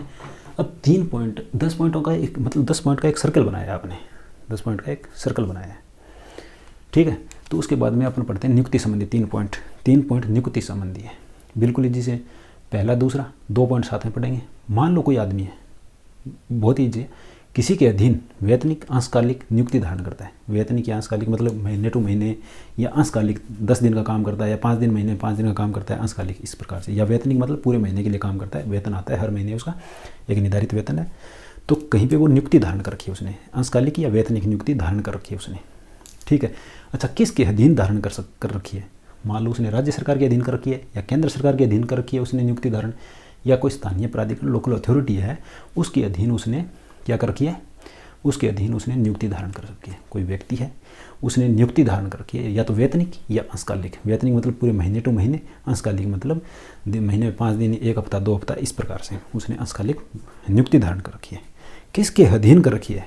राज्य सरकार, केंद्र सरकार, या कोई लोकल अथॉरिटी के अधीन वहाँ पे वो काम कर रहा है, तो वहाँ पे नियुक्ति धारण कर रहा है, तो वो डिस्क्वालीफाई होगा, वो निर्वाचन में भाग नहीं ले सकेगा। अच्छा, एक और चीज़ देखो, 1 पॉइंट इसी के अंदर हो रहा है। या फिर वह किसके अधीन नियुक्ति धारण कर रखी है? मतलब राज्य सरकार, केंद्र सरकार के द्वारा वित्त पोषित विश्वविद्यालय, निगम, निकाय, संस्था, उद्यम, इनमें से किसी में भी वो नियुक्ति धारण करता है, तो वह निर्वाचन में भाग नहीं ले सकता, वह डिस्क्वालीफाई होगा। तो तो मतलब 2 पॉइंट नियुक्ति संबंधी है, 3 पॉइंट नियुक्ति संबंधी है। नियुक्ति संबंधी 3 पॉइंट है, जिसमें 2 पॉइंट तो अपने एक साथ पढ़ लिए। किसी के अधीन मतलब राज्य सरकार के अधीन, केंद्र सरकार के अधीन, या फिर कोई लोकल अथॉरिटी के अधीन वो सेवा के पद पे है, वहाँ पे नियुक्ति धारण कर रखी है उसने, तो वो डिस्क्वालीफाई होगा। या फिर जिस टाइम वो नामांकन कर रहा है उस टाइम की बात कर रहे हैं, या फिर वह मतलब किसी विश्वविद्यालय या किसी उद्यम, किसी सोसाइटी, किसी निकाय, किसी निगम के अंदर, और ऐसे निगम, निकाय और विश्वविद्यालय जो राज्य सरकार के द्वारा वित्त पोषित है, राज्य सरकार का उसमें हिस्सेदारी है, वहाँ पे वो नियुक्ति धारण करके रखता है, तो उस टाइम वह नामांकन नहीं करवा सकता, यानी निर्वाचन में भाग नहीं ले सकता, यानी डिस्क्वालीफाई होगा, यानी निरर्ह घोषित होगा। उम्मीद करता हूँ ये बात समझ में आई होगी। एक पॉइंट ये है कि नगर पालिका द्वारा प्रदान कोई शक्ति या लाभ का पद, नगर पालिका के अंदर कोई लाभ का पद धारण किए हुए है, तो लाभ का पद तो हर जगह ही आता है कि नगर पालिका में प्रदान कोई शक्ति या फिर कोई लाभ का पद धारण कर रखा है, कोई शक्ति धारण कर रखी है नगर पालिका की, यानी नगर पालिका में किसी न किसी लाभ के पद पर वो पहले से है, तो वह नगर पालिका का सदस्य नहीं बन सकता। 3 पॉइंट ये नियुक्ति से संबंधित। मान लो मैंने 19 पॉइंट लिखे, कितने पॉइंट लिखे? 19 पॉइंट लिखे।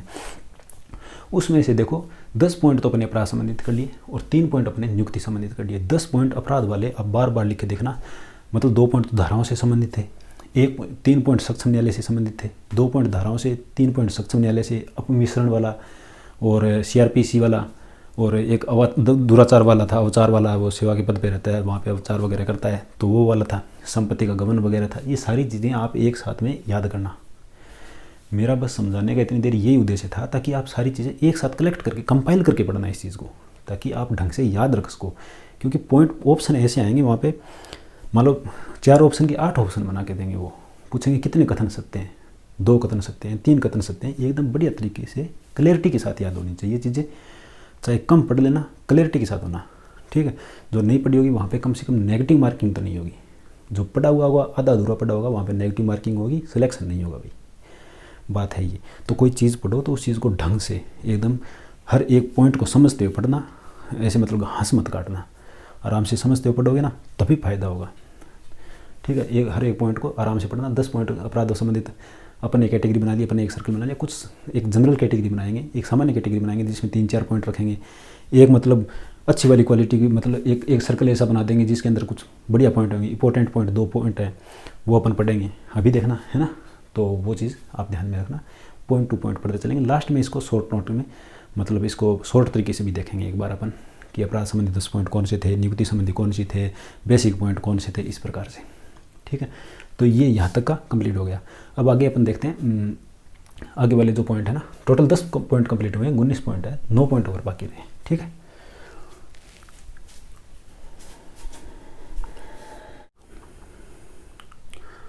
हाँ भाई देखना है ना, अब 3 विशेष पॉइंट पढ़ेंगे अपन। अब क्या पढ़ेंगे? 3 विशेष पॉइंट। अपन ने टोटल कितने पॉइंट कर लिए? अभी तक 13 पॉइंट कर लिए। 3 पॉइंट ये हो जाएंगे, 3 अन्य के अंदर पढ़ेंगे अपन, ठीक है ना।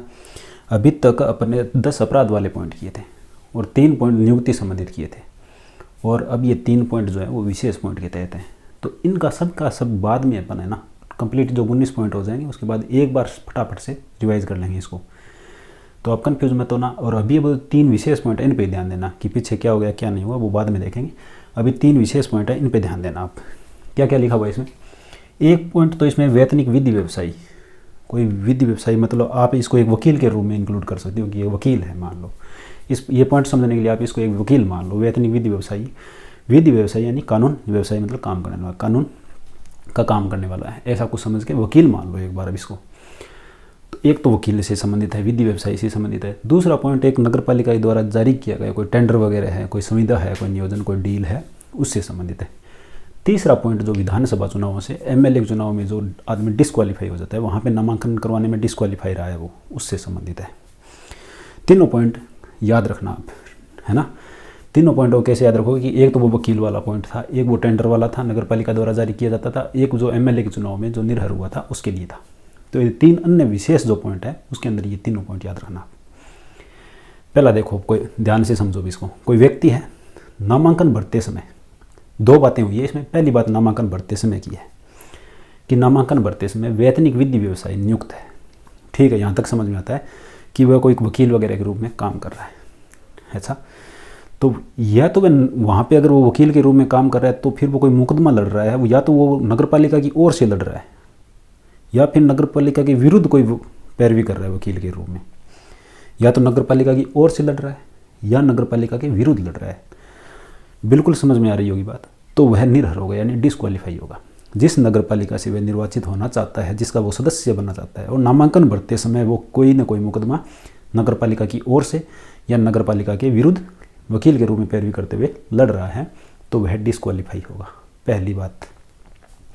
दूसरी बात, उस अवधि के दौरान जिसके लिए वह निर्वाचित होगा। दूसरी बात है, जिस अवधि के लिए वो निर्वाचित होगा कि 5 साल के लिए वो निर्वाचित होने जा रहा है, तो उस 5 साल के लिए उसने कोई ना कोई डील पहले से फिक्स कर रखी है, कोई नियोजन उसने स्वीकार कर रखा है, कोई नियोजन स्वीकार करता है, कोई नियोजन यानी कोई डील स्वीकार कर रखी है कि हाँ, इस नगर पालिका के विरुद्ध ये मुकदमा मैं लड़ने जा रहा हूँ आगे। जिस नगर पालिका से वह निर्वाचित होना चाहता है, उस नगर पालिका के विरुद्ध उसने कोई डील स्वीकार कर रखी है नामांकन भरते समय, तो भाई वो डिस्क्वालीफाई होगा। तो 2 पॉइंट है इसमें, कोई मुश्किल नहीं है इसमें, देखना ध्यान से। नामांकन भरते समय कोई वैतनिक विधि व्यवसाय नियुक्त है नगर पालिका की ओर से या नगर पालिका के विरुद्ध कोई वकील के रूप में पैरवी कर रहा है, तो डिस्क्वालीफाई होगा।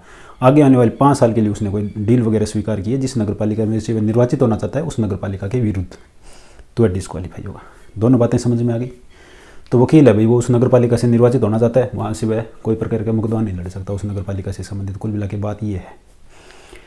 दूसरी देखो, नगर पालिका के आदेश से कोई टेंडर जारी किया जाता है, नगर पालिका के आदेश से कोई कार्य किया जाता है, नगर पालिका के आदेश से कोई नियोजन यानी डील की जाती है, ठीक है, कोई भी प्रकार का कार्य नगर पालिका की तरफ से किया जाता है, तो उस कार्य के अंदर, उस सुविधा यानी टेंडर के अंदर, उस डील के अंदर वह व्यक्ति कोई लाभ कमा रहा है, डायरेक्ट या इनडायरेक्ट। डायरेक्ट तो मतलब खुद वो टेंडर ले रहा है, खुद वो कार्य कर रहा है, उससे वो लाभ कमा रहा है, एक बात तो। या इनडायरेक्ट मतलब अप्रत्यक्ष, कैसे, उसका कोई साथ वाला कोई मतलब लाभ कमा रहा है, तो उसमें वो अपनी हिस्सेदारी रखता है, उसमें कोई अपनी हिस्सेदारी रखता है। उसका साथ वाला मतलब उसका कोई परिवार का सदस्य हो सकता है, उसका कोई मित्रगण हो सकता है, उसका कोई कर्मचारी, कोई स्टाफ का आदमी हो सकता है, कोई भी हो सकता है, जिससे वह कोई न कोई संबंध में है और उससे वो हिस्सा ले रहा है, लाभ का हिस्सा प्राप्त कर रहा है, तो वह डिस्क्वालीफाई होगा। नगर पालिका के आदेश से कोई कार्य किया जाता है, कोई टेंडर जारी किया जाता है या कोई नियोजन किया जाता है, कोई डील की जाती है, यदि उस व्यक्ति का खुद का है डायरेक्ट उसके साथ संबंध उस डील के साथ, तो प्रत्यक्ष हो गया, या किसी के साथ यानी अप्रत्यक्ष, किसी के माध्यम से वो उसका हिस्सा बना हुआ है, किसी के माध्यम से वो लाभ कमा रहा है, तो वह हिस्सा या हित है, तो वह डिस्क्वालीफाई होगा, निर्भर होगा, ठीक है। तो ये पॉइंट जो है ना, इस पॉइंट में कुछ रिलैक्सेशन दिया गया है, यानी थोड़ा सा फ्लेक्सिबल इस पॉइंट को बनाया गया है, यानी क्योंकि कोई नगर पालिका में रह रहा है, तो वहाँ पे डील वगैरह नगर पालिका से संबंधित कोई भी व्यक्ति हो सकता है। बहुत सारे व्यक्ति होते हैं जो नगर पालिका के तहत काम करते हैं, नगर पालिका के टेंडर वगैरह में भाग लेते हैं, या नगर पालिका जिस कंपनी से जुड़ी हुई है उस कंपनी से वो भी तो जुड़े हुए होते हैं। तो बहुत सारे व्यवसाय होते हैं ऐसे जिसमें नगर पालिका इंक्लूड होती है, तो वहाँ पे काम करने वाले बहुत ज़्यादा होते हैं। तो इस वजह से कुछ रिलैक्सेशन यहाँ पे दिया गया है, तो इस पॉइंट को एकदम टाइट तरीके से नहीं देखना, इस पॉइंट को इतना सा देखना, डायरेक्ट इतना लिखा हुआ आ गया तो डिस्क्वालीफाई होगा, अपने को पेपर से मतलब है, और डायरेक्ट ऐसा लिखा होगा तो डिस्क्वालीफाई होगा। 4-5 पॉइंट और उन्होंने ये लिखे कि मान लो कोई संयुक्त स्टॉक कंपनी है, उसके अंदर उसने मतलब कोई संयुक्त स्टॉक कंपनी कैसे, मतलब कोई कंपनी है, बहुत बड़ी कंपनी है, उसके अंदर नगर पालिका ने भी अपना इन्वेस्टमेंट कर रखा है, नगर पालिका ने उसके अंदर अपना कोई बजट है या फिर कोई पैसे वगैरह हैं, कोई शेयर वगैरह हैं, कुछ भी उसके अंदर इन्वेस्ट कर रखे हैं, इन्वेस्टमेंट उसमें कर रखा है। और उस कंपनी का वो व्यक्ति जो चुनाव में भाग लेना चाहता है, निर्वाचन नामांकन भर रहा है, वो व्यक्ति उस कंपनी के अंदर कुछ न कुछ हिस्सेदारी रखता है, या फिर मतलब वो उस कंपनी से वो भी जुड़ा हुआ है। अगर वो उस कंपनी से जुड़ा हुआ है तो वो डिस्क्वालीफाई नहीं होगा, इतनी बड़ी कंपनी है उसके अंदर वो भी जुड़ा होगा, कोई बड़ी बात नहीं है उसमें, है ना। बट अगर वह उस कंपनी का क्या हुआ, या तो मैनेजर हुआ, या फिर डायरेक्टर हुआ, या फिर कोई सुपरवाइजर वगैरह हुआ, या एजेंट हुआ, अभिकर्ता हुआ, तो वह डिस्क्वालीफाई हो जाएगा उस कंपनी से। अब देखो मैंने यहाँ पे बनाया भी है, देखना, एक ये कंपनी है, मान लो कोई ये कंपनी एक्स मान रहे हैं अपन टोटल, है ना। इसके अंदर नगर पालिका ने किया इन्वेस्टमेंट, कुछ शेयर वगैरह या फिर कुछ धंधा वगैरह यहाँ पे से इस कंपनी के थ्रू उसका हो रहा है, ठीक है। अब ये ए नाम का व्यक्ति इस नगर पालिका से निर्वाचित होना चाहता है, इस नगर पालिका का कोई वार्ड है, उस वार्ड से निर्वाचित होना चाहता है, नगर पालिका का सदस्य बनना चाहता है। तो और मान लो वह व्यक्ति ए जो है इस एक्स कंपनी के अंदर क्या है, डायरेक्टर है, या फिर कोई एजेंट है, या इसके अंदर क्या है, सुपरवाइजर, अधीक्षक वगैरह है, तो वह नगर पालिका में निर्वाचित होने के लिए क्वालिफाई नहीं है, वो डिस्क्वालीफाई है ना। मान लो ये नॉर्मल कर्मचारी है यहाँ पे, मतलब इसने थोड़ी बहुत शेयर होल्डिंग यहाँ पे इसने की है, यहाँ से थोड़े बहुत शेयर इसने लिए हैं या लगाए हैं, कुछ भी थोड़ा बहुत हिस्सा रखता है ये, तो कोई बात नहीं। पर अगर डायरेक्टर वगैरह है, एजेंट वगैरह है, सुपरवाइजर वगैरह है, तो वह निरहर हो जाएगा, डिस्क्वालीफाई हो जाएगा, है ना। तो ये संयुक्त स्टॉक कंपनी वाला पूरा डिटेल में लिखा हुआ है, ध्यान से देख लेना आप। बाकी समझा दिया मैंने आपको। दूसरा पॉइंट ये है, समाचार पत्रों में अगर उसकी कोई हिस्सेदारी है, उसके कोई परिवार का है, या खुद समाचार पत्र मतलब अगर वो पब्लिश करता है, न्यूज़पेपर वगैरह छापता वगैरह है, तो आपने देखा होगा कि न्यूज़पेपर में वो डील वगैरह मतलब नगर पालिका से संबंधित कोई टेंडर वगैरह आता है, नगर पालिका की कोई भर्ती भी आती है, कोई वैकेंसी आती है, तो उसके अंदर छोटा सा ऐड वगैरह दिया होता है ना। तो भाई ऐड से, वो ऐड के थ्रू ऐड देगा तो नगर पालिका से पैसे तो लेगा न्यूज़पेपर वाला।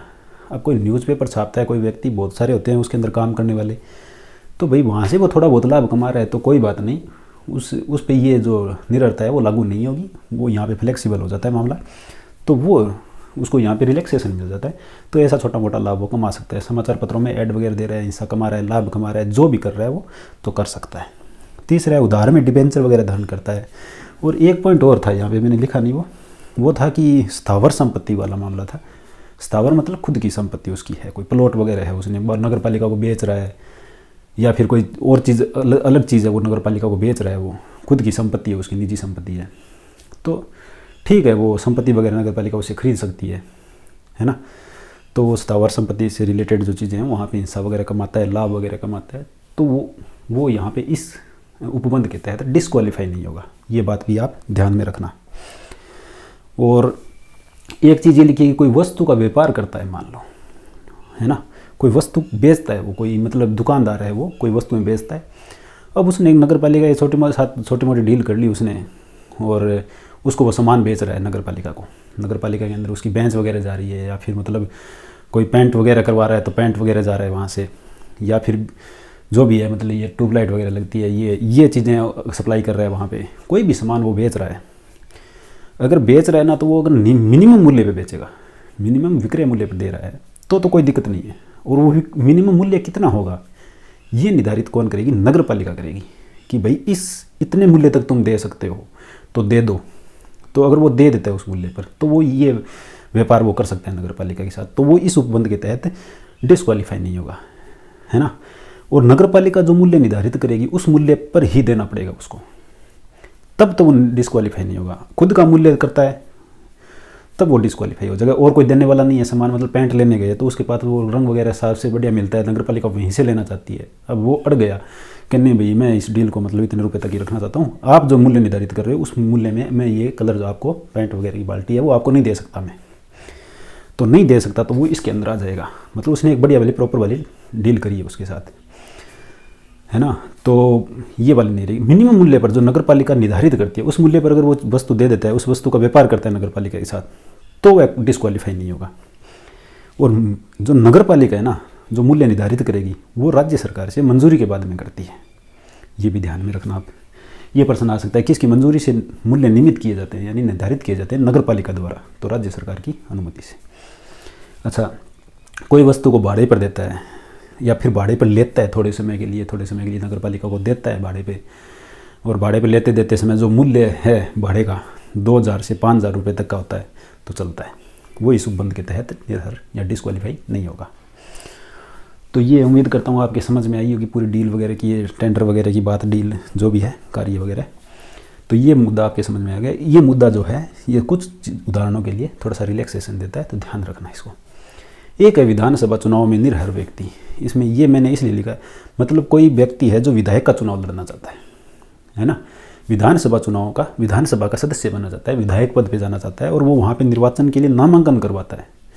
अब जैसे निर्वाचन के लिए नामांकन करवाता है तो उसको कोई ना कोई मतलब लेजिस्लेटिव एक्ट वगैरह बना हुआ है, उसके तहत उसको क्या कर देता है, वहाँ से डिस्क्वालीफाई कर दिया जाता है।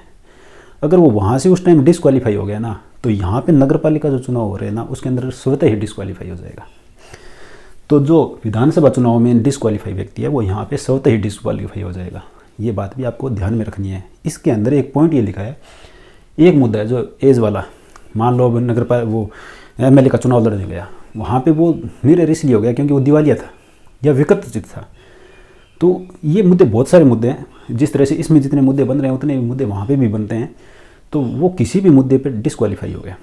तो ठीक है, यहाँ पे भी डिस्क्वालीफाई होगा वो।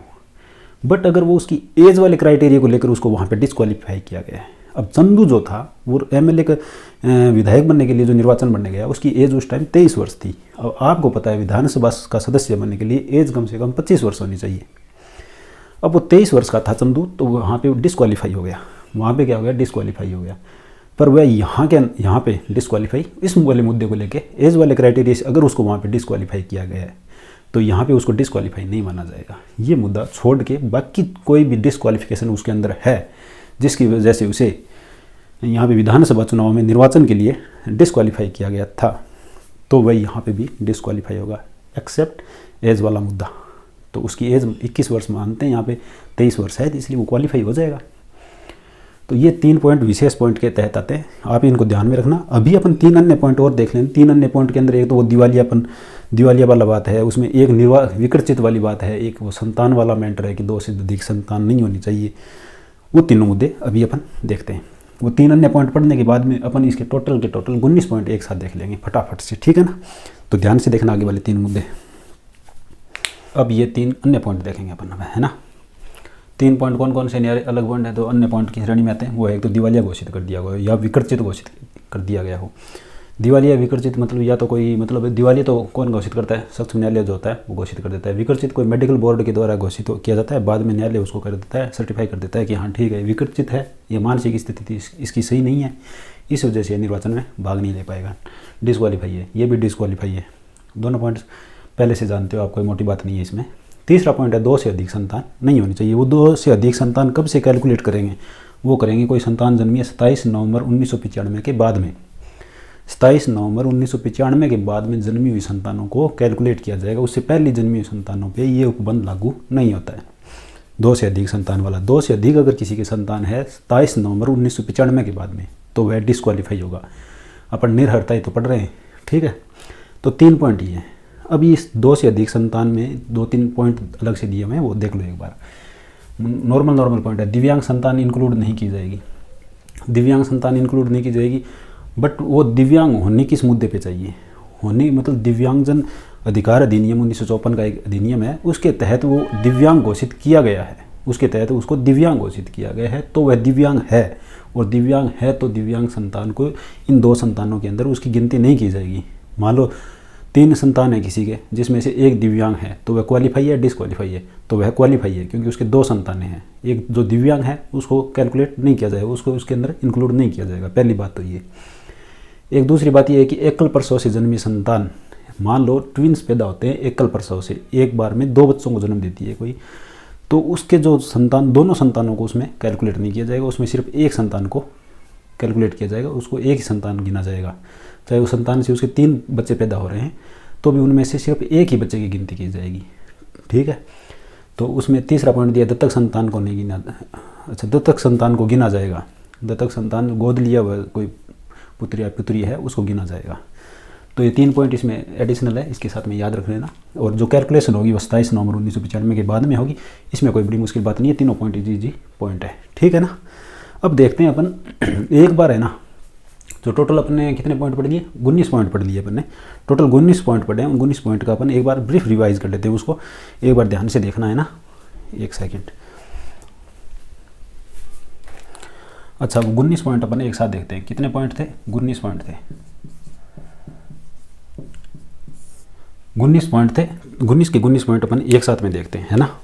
जिसमें से पहला पॉइंट कौन सा था, पहली श्रेणी अपन ने पहला जो सर्कल बनाया था वो बनाया था अपराध संबंधित। ये सर्कल याद रखना, कौन कौन से सर्कल अपन ने बनाए। पहला था अपराध संबंधित। अपराध संबंधित कौन कौन से थे पॉइंट अपन ने, इसके अंदर अपन ने 10 पॉइंट पढ़े थे। और दूसरा कौन सा था, अच्छा पहले लिख लेते हैं कैटेगरी ना। दूसरा था नियुक्ति या लाभ से संबंधित, नियुक्ति या लाभ वाला था, नियुक्ति या लाभ का पद, नियुक्ति या लाभ का पद।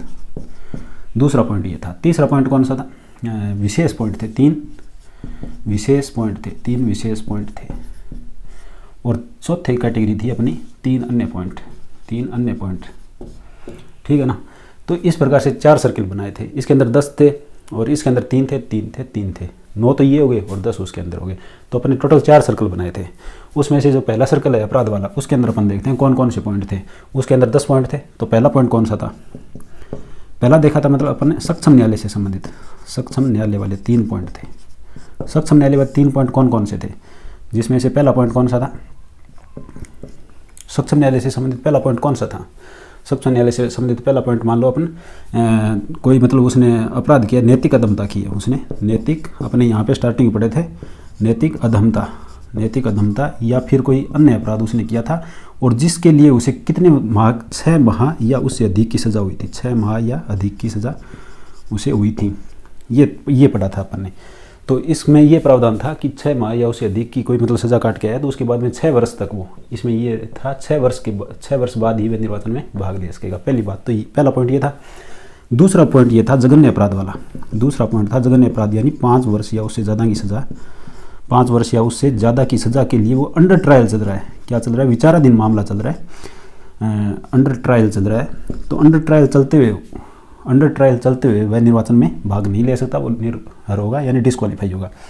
2 पॉइंट। और तीसरा पॉइंट यहाँ पे अपना पड़ा था, कोई नगर पालिका की संपत्ति है, कोई नगर पालिका की संपत्ति है, नगर पालिका संपत्ति जो है उसका उसने किया है गबन, उसका गबन किया उसने, ठीक है। तो 3 पॉइंट तो ये थे। उसके बाद में आगे वाले देखते हैं, एक बार साथ में देख लेते हैं। और चौथा पॉइंट यहाँ पे अपन ने 2 पॉइंट यहाँ पे पढ़े थे, फिर बाद में 2 पॉइंट वहाँ पे पढ़े थे। तो पहले 3 पॉइंट सक्षम न्यायालय से संबंधित हो गए, लास्ट और यहाँ पे था अपमिश्रण वाला, अपमिश्रण निवारण अधिनियम जो था 1954 का, उसके तहत उसको मिलावट करते हुए पाया गया या उसका दोषी पाया गया तो वह डिस्क्वालीफाई था। उसके बाद 5वां पॉइंट अपन ने पढ़ा था सीआरपीसी की धारा 110 व 117 के तहत जो उसने आदेश दिया था, मतलब अभ्यास सत्य कोई रोगी था, वो अपराधी था, आदतन कोई मतलब होता है तो उसके लिए जिला मजिस्ट्रेट साहब क्या करते हैं, जो एक आदेश जारी करते हैं धारा 117 के तहत, एक प्रतिभूति लेटर या बॉन्ड लेटर उसको सिक्योरिटी के रूप में जमा करवाना होता है, वो ध्यान में रखना, आप ढंग से समझाया था। उसके बाद में था मतलब 2 पॉइंट वहाँ पे पढ़े थे अपने, उसमें पढ़े थे 6ठा पॉइंट और 7वां पॉइंट। एक तो था अवचार वाला, केंद्र सरकार के अंदर या राज्य सरकार के अंदर कहीं पर भी वो सेवा के पद पर है और वहाँ पे अवचार करते हुए उसको पकड़ा गया, मिसकंडक्ट करते हुए वहाँ पे पकड़ा गया है तो उसे वहाँ से उसे पद से हटा दिया गया, उसके बाद में निर्वाचन में भाग नहीं ले सकेगा। तो ये था। अच्छा, उसके बाद में 7वां पॉइंट कौन सा था, कोई वर्ती व्यवसाय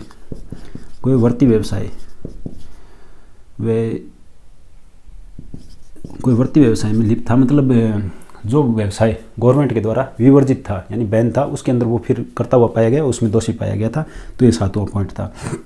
अच्छा, उसके बाद में 8वां पॉइंट कौन सा था, 8वां पॉइंट था धारा से संबंधित, धारा 245 के तहत निर्भर, धारा 245 के तहत निर्भर था। धारा 245 कौन सी थी, सार्वजनिक भूमि पर प्रतिबंध, सार्वजनिक भूमि पर अतिक्रमण वाली थी। तो उसके तहत उसको अगर दोषी पाया गया है, धारा 245 अपन कहा था डिटेल में पढ़ेंगे, तो सार्वजनिक भूमि पर अगर उसे अतिक्रमण करता हुआ पाया गया है, उसमें दोषी पाया गया है तो वह डिस्क्वालीफाई होगा। अच्छा, या उसमें कोई बाधा वगैरह पहुंचाता है तो वो भी देख लेना। उसके बाद में 9वां पॉइंट था धारा 35 व धारा 41 के तहत डिस्क्वालीफाई थे। धारा 35 व धारा 41 में क्या था, इसमें तो था धारा 28 और धारा 29, धारा 28 निर्वाचन संबंधी अपराध और धारा 29 भ्रष्ट आचरण संबंधी जो अपराध किया था उसके तहत उसको निर्हर घोषित किया गया था जिला मजिस्ट्रेट के द्वारा। 6 वर्ष तक वो चुनाव में भाग नहीं ले सकेगा, ठीक है ये। अच्छा, इसके बाद में देखना ना, ये धारा 41 में क्या था, धारा 41 में धारा 39 व धारा 40 के तहत मान लो कोई निर्वाचन भरते समय कोई व्यक्ति इसमें मतलब सदस्य था, निर्वाचित हो गया था, सदस्य पद से उसको हटाया गया था, कैसे भी करके हटाया गया होगा, हटाया गया था, तो उसके 6 वर्ष तक निर्वाचन में वो भाग नहीं ले सकता। धारा 40 में क्या था, पदावधि समाप्त करी थी, पदावधि समाप्त हो गई थी और उसके बाद में वो निर्वाचन में दोबारा निर्वाचन में भाग लेना चाहता था और उसके कुछ कथनों की जाँच हुई थी, जिसमें वह मतलब वो जो निष्कर्ष थे उसके लिए उसके उल्टे सिद्ध हुए थे, उसके लिए मतलब वो अपराधी घोषित हुआ था, तो वो 6 वर्ष के लिए चुनाव में भाग नहीं ले पाया था। तो ये 6 वर्ष वाले थे दोनों ही, तो ये ध्यान में रखना, दोनों धारा 35-41 के तहत निर्भर होगा, वो वाला पॉइंट था। अच्छा, उसके बाद में एक 10वां पॉइंट जो था, कोई मतलब नगर पालिका है उसकी राशि बकाया है, नगर पालिका राशि बकाया थी, अपन एक बिल वाले एग्जाम्पल से पढ़े, बिल वगैरह बकाया था और 2 वर्ष या ज़्यादा हो गए थे, उसके लिए उसके ऊपर कार्रवाई भी वगैरह चल रही थी। तो ध्यान रखना भाई, ये 10 पॉइंट थे अपराध संबंधित, फटाफट इनको याद रखना कि 3 पॉइंट सक्षम न्यायालय वाले पढ़े थे, यहाँ पे अपमिश्रण और सीआरपीसी पढ़ा था और यहाँ पे अपन ने वो अवचार वाला पढ़ा था और एक वर्ती व्यवसाय वाला पढ़ा था। और उसके बाद में अपन ने हटा के फिर यहाँ से धारा 8 वो धारा वाला पॉइंट था, धारा 245, धारा 35 और 41 और उसके बाद में था नगर पालिका राशि का उसके अंदर बकाया था, ठीक है, ये अपराध संबंधित 10 पॉइंट थे। उसके बाद में अपन देखते हैं नियुक्ति या लाभ के पद वाले। नियुक्ति या लाभ के पद वाले, 1 मिनट में इनको हटा देता हूँ। अच्छा, नियुक्ति या लाभ के पद वाले कौन से थे? कोई व्यक्ति जो है राज्य सरकार या सेंट्रल गवर्नमेंट जो है, या फिर कोई लोकल अथॉरिटी है, उसके अधीन कोई सेवा के पद पे या किसी पद पे वो नियुक्त है, कोई नियुक्ति धारण कर रखी है उसने, वैतनिक या अंशकालिक नियुक्ति धारण की है। और दूसरा पॉइंट इसमें ये था, 2 पॉइंट अपन ने एक साथ में पढ़े थे वहाँ पे। दूसरा पॉइंट ये था कि इसमें कोई विश्वविद्यालय, कोई निकाय है, कोई निगम है, या फिर कोई उद्यम है, कोई कारोबार है, कोई सोसाइटी है, ठीक है, इनसे संबंधित पॉइंट थे। ठीक है, तो देखना इनसे संबंधित जो पॉइंट थे, इनके ये जो है ना, ये जो है, अगर राज्य सरकार, केंद्र सरकार किसी राज्य सरकार के द्वारा वित्त पोषित है, राज्य सरकार के अंडर कंट्रोल काम कर रही है, ये जो विश्वविद्यालय, निकाय, निगम जो भी है, किसके अंडर कंट्रोल काम कर रही है? राज्य सरकार अंडर कंट्रोल काम कर रही है, और वहाँ पे वह नियुक्ति दान करिए हुए है, वहाँ पे कोई व्यक्ति ने नियुक्ति दान कर रखी है अंशकालिक या वेतनिक, तो वह डिस्क्वालीफाई हो जाएगा। तीसरा पॉइंट अपन ने पढ़ा था, कोई नगर पालिका के द्वारा उसको कोई शक्ति प्रदान की गई है, नगर पालिका द्वारा शक्ति प्रदान की गई है, या कोई लाभ पद प्रदान किया गया, तो वह वहाँ के लिए डिस्क्वालीफाई था। तो ये 2-3 पॉइंट थे नियुक्ति से संबंधित। अब 3 विशेष पॉइंट अपन ने पढ़े थे। पहला तो पॉइंट जो तो पढ़ा था अपन ने, वकील वाला पढ़ा था। कोई वैतनिक वकील है, मतलब नगर पालिका के ओर से लड़ रहा है, नगर पालिका के विपरीत, नगर पालिका के खिलाफ चुनाव लड़ रहा है, नगर पालिका के खिलाफ चुनाव क्या मुकदमा लड़ रहा है, तो वह पैरवी करता है, तो वह डिस्क्वालीफाई होगा। अच्छा, दूसरा पॉइंट अपन ने पढ़ा था कि नगर पालिका के आदेश से कोई टेंडर वगैरह जारी किया जाता है। नगर पालिका के आदेश से कोई टेंडर वगैरह आया था और कोई नियोजन था, कोई डील थी, ठीक है, कोई कार्य किया जाता है, उसके तहत कोई व्यक्ति उसमें कोई हिस्सा रखता है, उस टेंडर के अंदर वह व्यक्ति प्रत्यक्ष या अप्रत्यक्ष हिस्सा रखता है, तो वह डिस्क्वालीफाई हो जाएगा। और इसके अंदर अपन ने थोड़ा सा रिलैक्सेशन पढ़ा था। एक तो पढ़ा था संयुक्त स्टॉक कंपनी का, याद रखना भाई ढंग से एक पॉइंट, संयुक्त स्टॉक कंपनी। और दूसरा पॉइंट अपन ने पढ़ा था इसमें समाचार पत्र वगैरह, समाचार पत्र वाला। और तीसरा पॉइंट इसके अंदर अपन ने पढ़ा था उधार डिबेंचर धारण करता है, उधार वगैरह डिबेंचर धारण करता है। और तीसरा पढ़ा था इसमें स्थावर संपत्ति वाला मामला था। और उसके बाद में कोई वस्तु भाड़े पे देता है या कोई वस्तु विक्रय करता है, वो वाले 2 मुद्दे भी थे। वस्तु विक्रय करता है या फिर भाड़े पे देता है, लेता है, विक्रय करता है मिनिमम मूल्य पर, जो राज्य सरकार के द्वारा निर्धारित किया जाता है और नगर पालिका द्वारा निर्धारित किया जाता है राज्य सरकार से मंजूरी के पश्चात। और वस्तु का कोई भाड़े वगैरह पर देनी है, तो उसके लिए भाड़े पर देने लेने के लिए 2000 से 5000 तक का इसमें सीमा थी, ये भी याद रखना। 2000 से 5000 रुपये तक की कोई वस्तु भाड़े पर देता है, तो वो वाली बात यहाँ पे थी।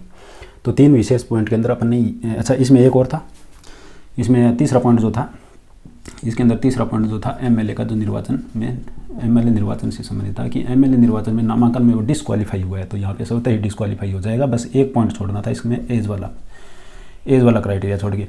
अच्छा, चौथे के अंदर अपन चौथी कैटेगरी के अंदर पढ़े थे 3 अन्य पॉइंट। 3 अन्य पॉइंट में कौन कौन से थे? एक तो दिवालिया वाला था, कोई दिवालिया घोषित है, और एक पॉइंट कौन सा था? विकसित वाला था, मानसिक रोगी था, ठीक है। तीसरा के अंदर था 2 से अधिक संतान वाला था, 2 से अधिक संतानें। तो भाई याद रख लेना इनको। टोटल 19 पॉइंट आ गए। 10 तो अपराध से संबंधित थे, 3 और 3 का सेट ये था। तो ये 19 के 19 पॉइंट एकदम आप बार बार लिखना और याद हो जाएंगे, कोई बड़ी मुश्किल बात नहीं है। लगभग आपको धारा 24 याद करने में 15 या 20 मिनट का टाइम लगेगा। इतना एक बार क्लास ले लिया आपने तो 15 या 20 मिनट भी नहीं लगेंगे। आप लिख लेना अपने हिसाब से, रफली नोट कर लेना उनको। पॉइंट हर एक पॉइंट आपके ध्यान में होना चाहिए, क्योंकि 5-7 ऑप्शन दे देगा और फिर पूछेगा कौन कौन से सही हैं, 1 2 3 2 3 1 2 ऐसे करके। तो आप ज़रूर पढ़ना इस चीज़ को, है ना। अब धारा अपने 22, 23 और 25, 21 में अहर्ताएँ पढ़ी थी। अहर्ता के अंदर 4 पॉइंट पढ़े थे अपन ने, और 5वां पॉइंट स्पेशल अहर्ता, जो विशेष अहर्ता थी 35 वर्ष वाली, वो पढ़ी थी, याद रखना। और निर्हर्ताएँ 24 के अंदर, दोनों चीज़ें अपने पढ़ ली। धारा भी याद रखना, है ना। और अब अपन देखते हैं धारा 22, 23 और 25, ठीक है।